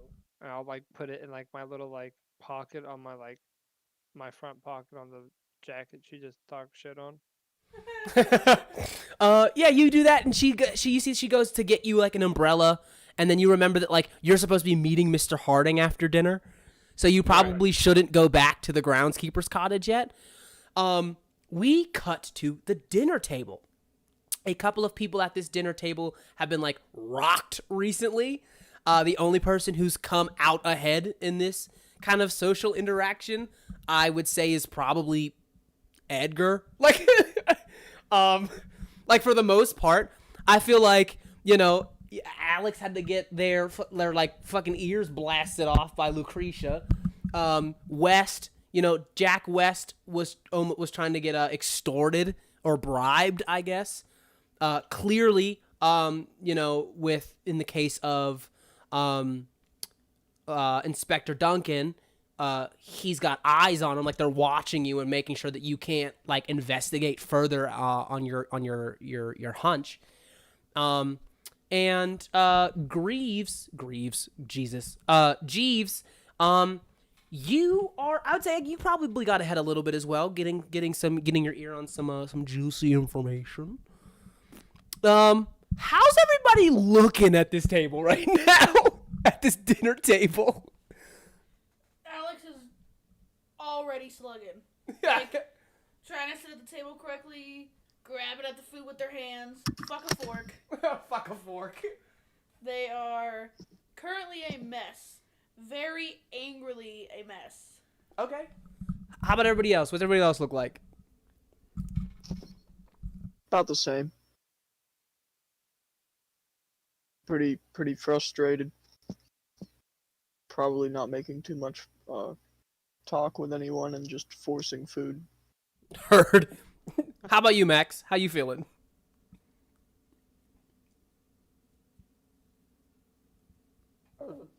Just keep an eye on things, Okay. Okay.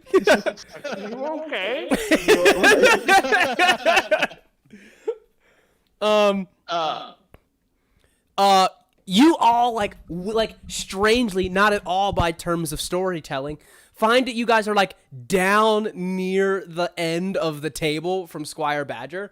So like you're sort of like a little bit far, like further away. His family's like what's near him, and then sort of like a couple of lords and ladies, and then immediately all of you. Like you're so close. You guys have like Alex, you've actually been sat at the foot of the table. Yeah. Yeah, it's rough. Yeah, like to your immediate right, I would say is like Armand the armadillo. You know, and then like immediately to your left is like probably like Detective Duncan. And you see that Armand is like, well, it seems good that they'll be able to be able to get a little bit of grub in ya. I tell you, I definitely fractured a bone serving as a wheel on the vehicle. Who are you talking to? He's just talking. He's doing like that, like at the dinner table chatter where it's like, who the fuck are you talking to? And he's just like, yeah, I must have fractured a few bones or something. Yeah, and you see that there's a sort of like bespectacled snail with like a mustache. He's got this little like tweed coat on. This is Professor Simon Shellcrest. Professor Simon says, I say, is that an armadillo from Texas? My goodness, that man's turned into a ball. How extraordinary. And like sort of claps his little hands.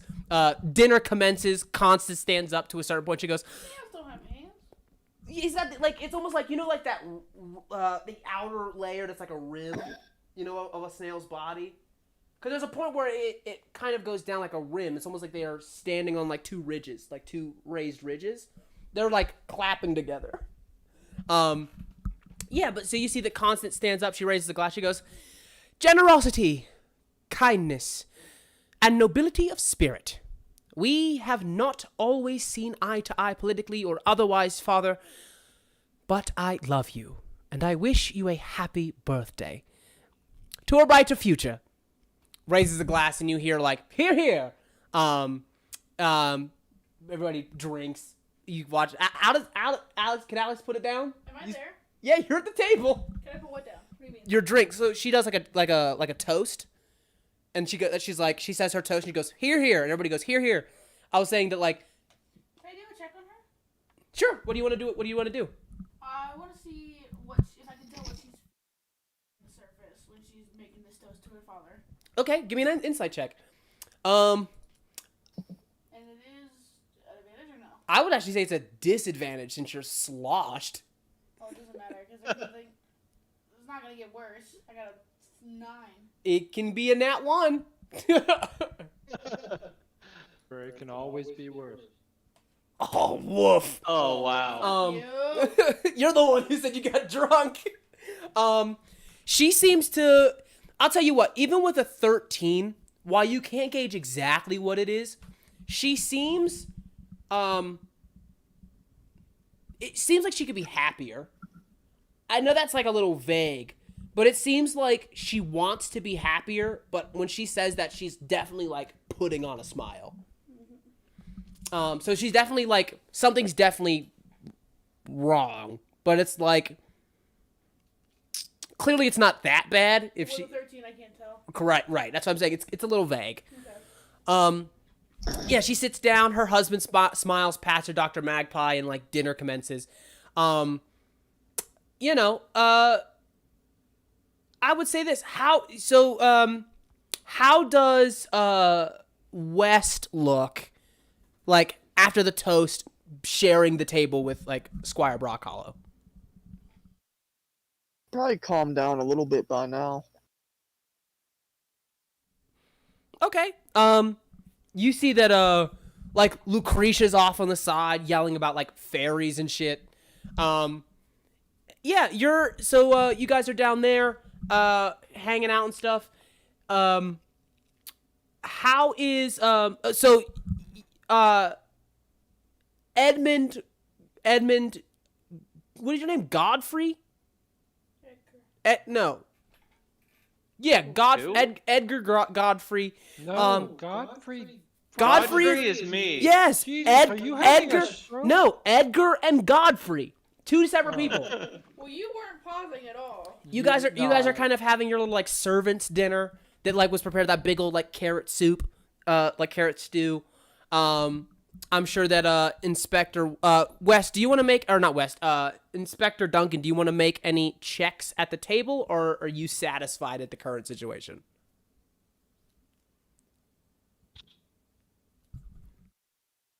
Satisfied with the current situation. Alrighty. Yeah, okay.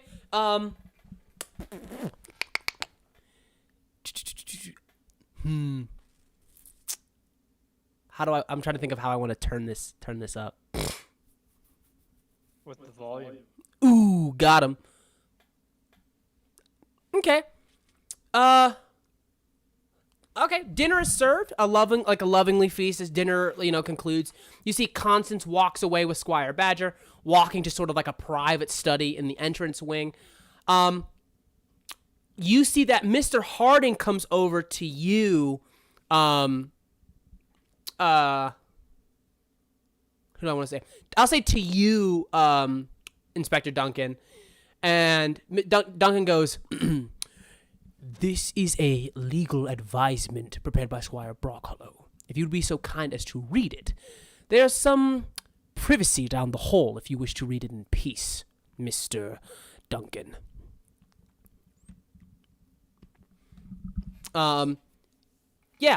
Do you wish to read it in in private or in public?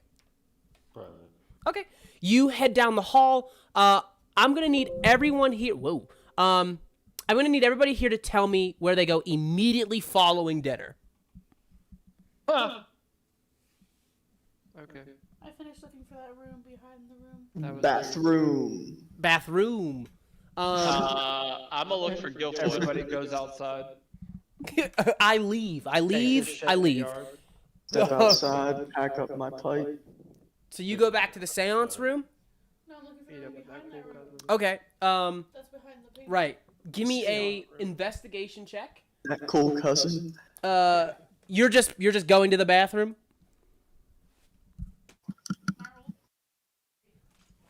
Jack, you're just going to the bathroom? Yeah, I'm gonna All right. relieve myself. Godfrey's looking for Guilfoyle, or is it Godfrey that's looking for Guilfoyle, or Edgar's looking for Guilfoyle? Godfrey. Okay, you're looking for Guilfoyle. Cool. Is that who I'm meeting with? You're meeting with you're meeting with like Harding and stuff, like the giant turtle. That's it. Yeah. Just so everybody knows, like there's dancing in the ballroom in the moment to like celebrate the party. But like, yeah, in this like weird transitionary period, people are like going, like I said, people are going to the bathroom, getting ready and shit like that. Like, you're still looking for a secret door that apparently, going to the bathroom, looking for Guilfoyle. Okay.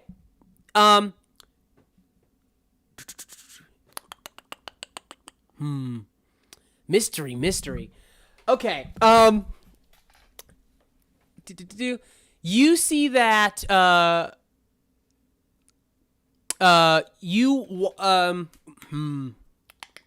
Lucretia walks out of the seance room, Alex. And she does that. That's who you see as you head over there. Well, with your investigation, you don't seem to find anything necessarily. Storm breaks. Alex, as you're looking through the door, or looking around, looking for bookcases and paintings and shit like that, you find yourself in a long back hallway. Storm breaks. No perception check needed. You look through the rain as the lightning crashes. You see a figure standing by the dock. And we'll come back to you in a moment. I'm going to need the people who are inside, so everybody else, go ahead and give me a perception check. Go and give me a perception check. About a man.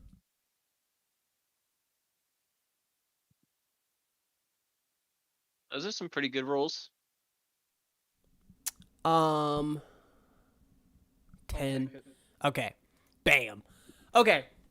Who had the highest? 22. With a 22, Jack West on his toes. You hear a door slam upstairs just as you are just as you are like coming out of the bathroom. You hear a door slam upstairs. And you well, actually, let me do this first. Inspector Duncan, you are reading the letter. You read the letter. This is a legally prepared document of Squire Brockhollow, who like selling his interest in like different industries across like American American like businesses and like putting like shares in different businesses and stuff like that. It's essentially like a document that's like, look, I know that you're investigating me, so here's like a legal document that shows that like I'm not doing anything in any of my my mills that would be like an illegal act. So like get off my ass. So yeah, like just like, you know, very small shareholder in a bunch of different industries, not like someone who's like a huge like not like a huge consideration to this, but there's like a addendum of the contract and stuff like of different contracts and stuff like that. Just all of this different like very financial reports and show that all of his money is clean, and shit like that. Yeah, so you could, now that you've been given that information, you know, your investigation may go wherever you wish. You're looking at this, however. Can you give me an investigation check or insight with advantage, please?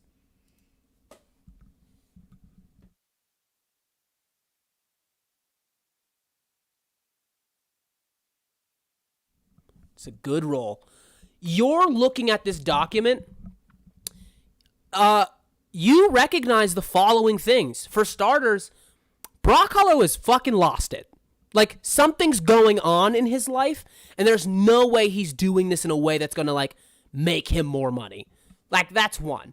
So you're, like, immediately, like, you're like, you know, this move on a chessboard doesn't make any sense to actually make him more money. It's so desperate. And for you to, like, come out in public, like, here's my financial records, you know what I mean? Like, I'm rich because I'm rich and because I've been doing all the right moves, doesn't make any sense. You know, you see that, like, one of his, like, shareholders is, like, Joshua Jackrabbit, and you know that Joshua is a competitor of his. You're, like, not sweating that, like, you're not sweating that Joshua, like, for starters, lives in Texas. You know, he's not liquid enough to pull this off. There's no way he could front whatever he was worth to Badger. Unless Badger was parting with it for fucking song, right? You also recognize that Joshua doesn't have any shares, but is getting around that by, like, being named, like, proxy. Like, you heard that Hazel was in poor health, so, like, her naming a proxy is some stipulation in this, like, you realizing that like, this move has been set up for a while. Badger was holding off on pulling the trigger because it was going to net him such an incredible loss. And it was only from, like, desperation that he's doing this. With that investigation as well, hastily written, something else is at work here. You know, to do business that far across seas, and no one's pulling big swings like this, like, without your know-how. It's not like a total Hail Mary. You would have bet that Joshua did this, like, on, like, you know, like, on wish and prayer. Like, maybe this will work. Someone else is pushing Badger to do this. Like, pushing the buttons, like, for sure. As this happens,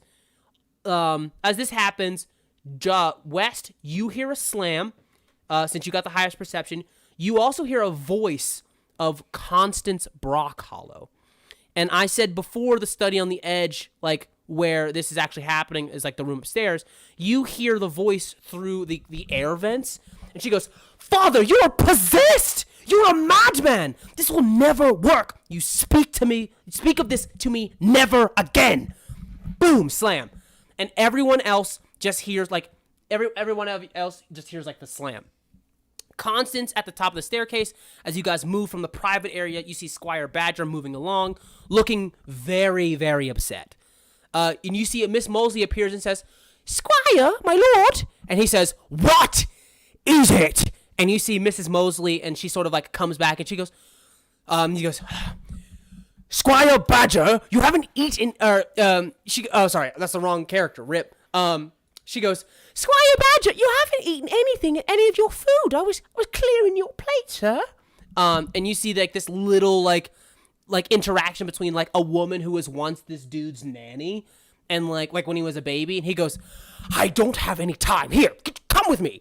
And he walks off. Miss Molesley hangs her head, following him along with Mr. Harding. Tiny old woman, like super like clearly like he's like attacking her, I guess. They go into the drawing room outside. Boom, crash of lightning. Alex, you hear Lucretia saying, like, if anyone sees a ghost, you have to tell me.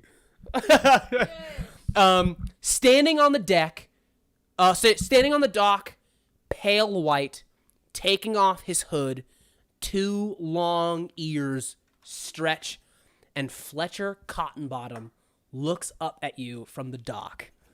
In the one flash, dark again. And as the lightning goes off, a second later, there is no one. Crash! Lightning strikes the tower at the top of the hill. Loam Hall, you hear a scream, something drops, a moment of silence, you hear footsteps, a door is slammed, bang! You hear, oh my god! I'm gonna need everyone here to roll initiative. Oh my god. Oh. Oh. Where is it? Where Right there. am I at?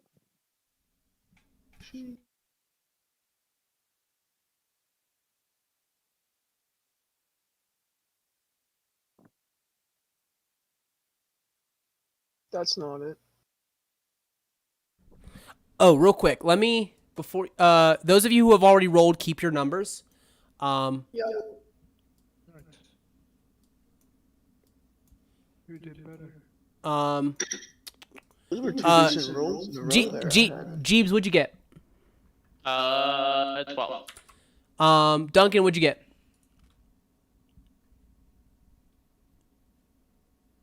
Duncan didn't roll yet. Dun dun dun. I'll roll for him. Duncan's sleeping with the He might be sleep. That's a 18. God damn. Greer, what'd you get?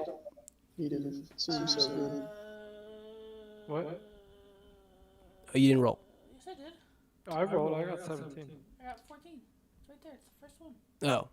14. Undergrove got 17. Jack West, what'd you get? 19. Damn, good rolls, guys.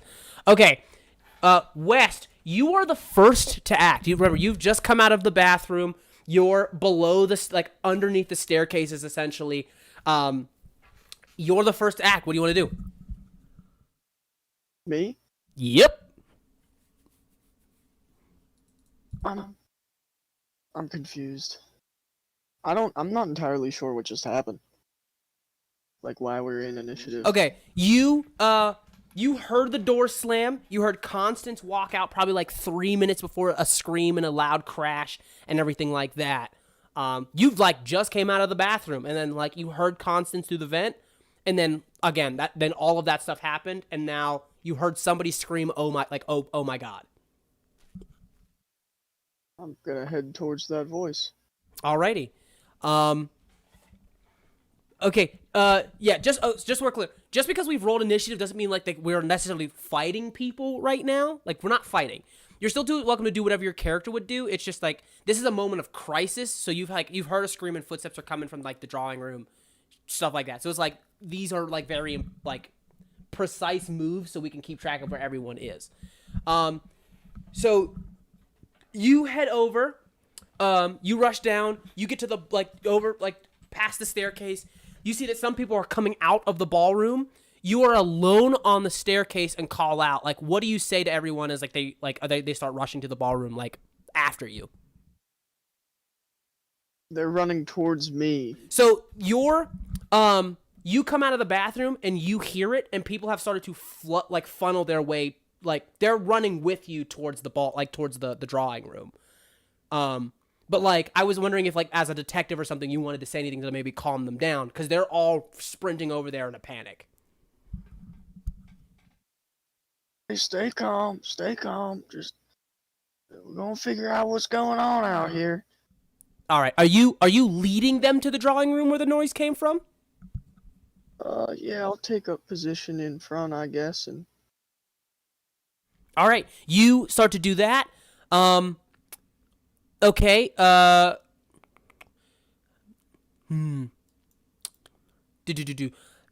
Okay.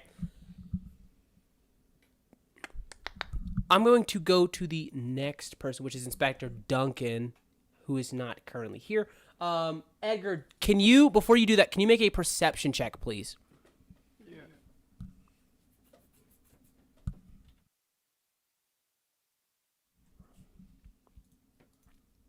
Okay.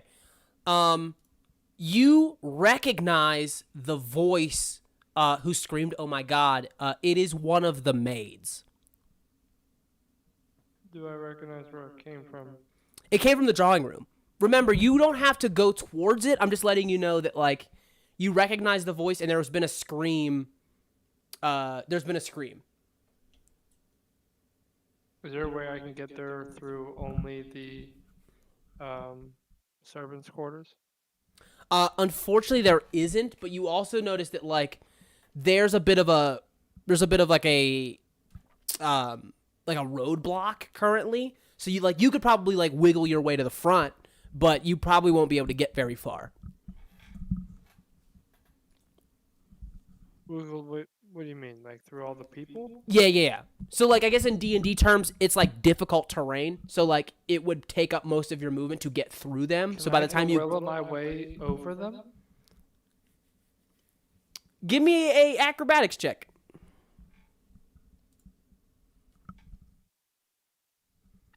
I'll say yeah, you definitely like start to like jump, like you nimbly start to like hang on sconces and shit as you like jump across like the ceiling. You manage to get over to the top of this giant gorilla. You land next to Jack West.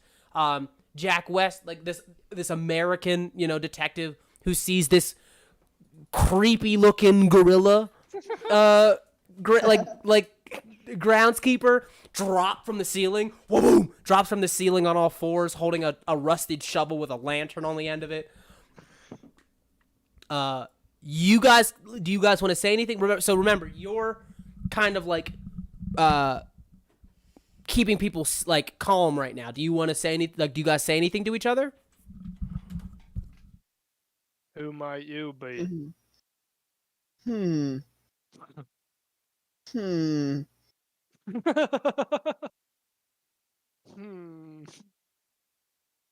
It's okay, everybody. Don't freak out about the big gorilla that just fell from the ceiling.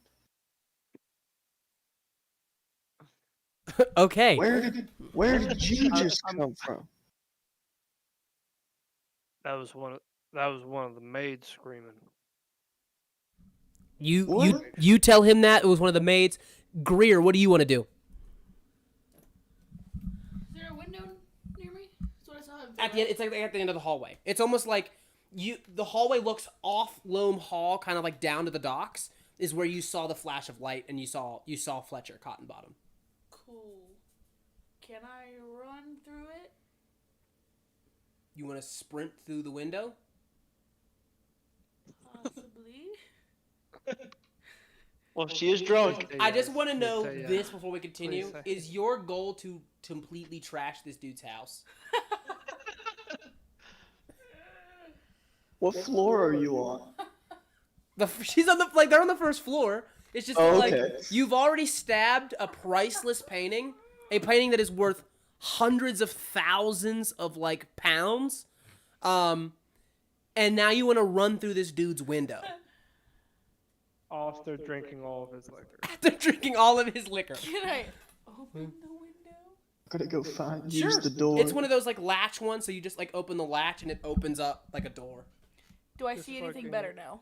Can I see another, like, the man there?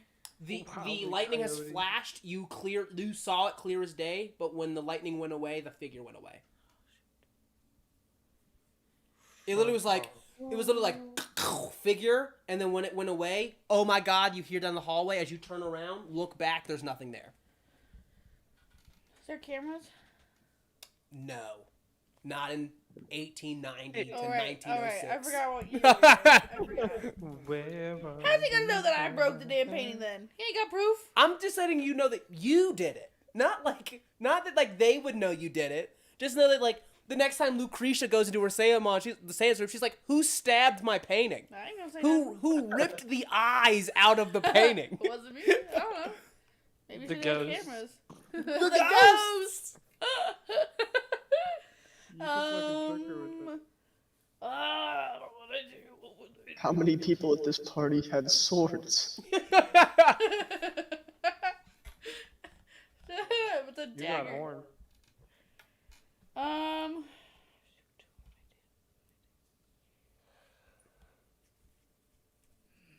I'm gonna assume I still haven't found the room behind the room. Correct. You've not found it. What?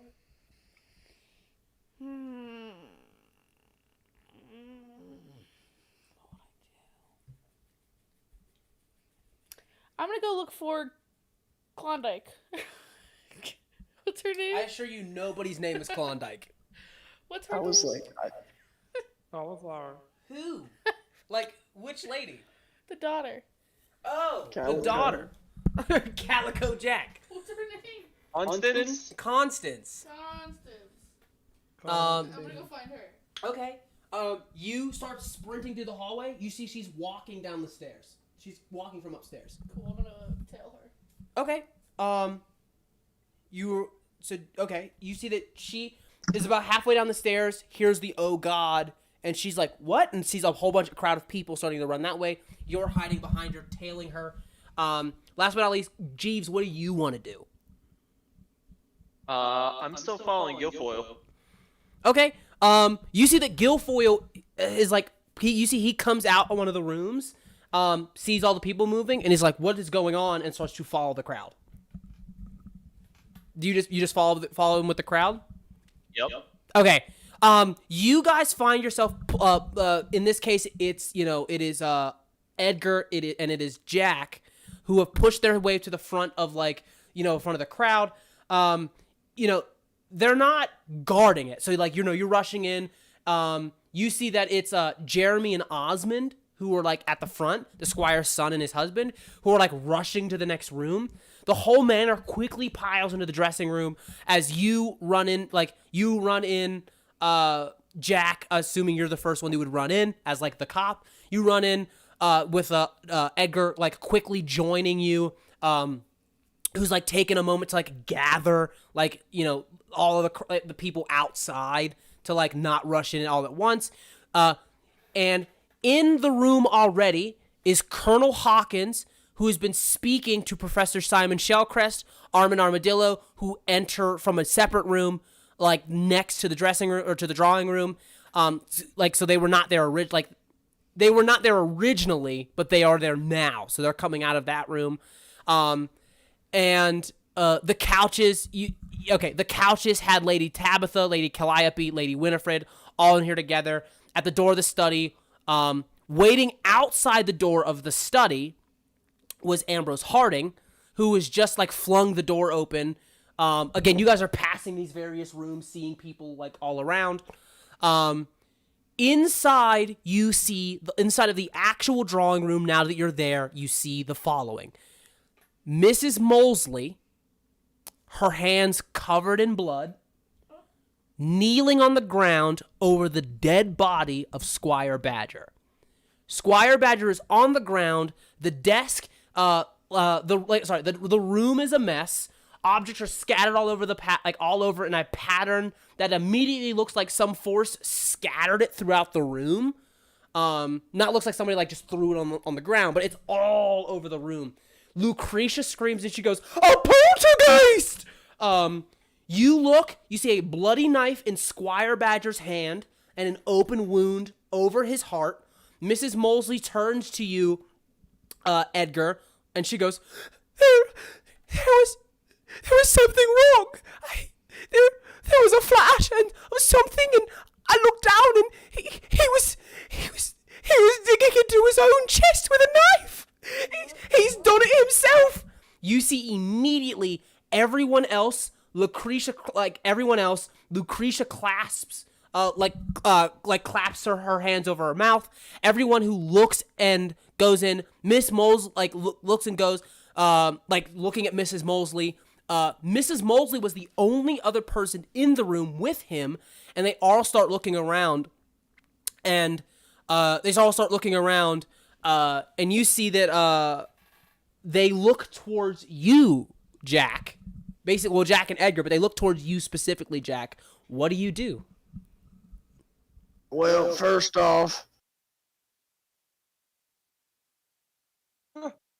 roll me one of these here perception checks. Oh, that's not too good. Who's dead? I'm looking. I'll tell you this: you're not gonna be able to roll anything yet. They're just they're looking at you to see what do you say. What do I say? You're a cop in front of a very obvious crime scene, and they all look to you like, well. Oh, well, I'm gonna say out loud, did it himself, that's crazy talk. You see that, she says that, and, everybody starts to freak out. You see that, Mrs. Molesley, shaken, eyes full of tears, walks over, hugs you, like your legs, Edgar, and she goes, Mr. Undergrove, I think I've seen a ghost. And that is all for this episode of Mice and Murder. Tune in next time where the whodunnit gets a rolling. We're out of the introduction.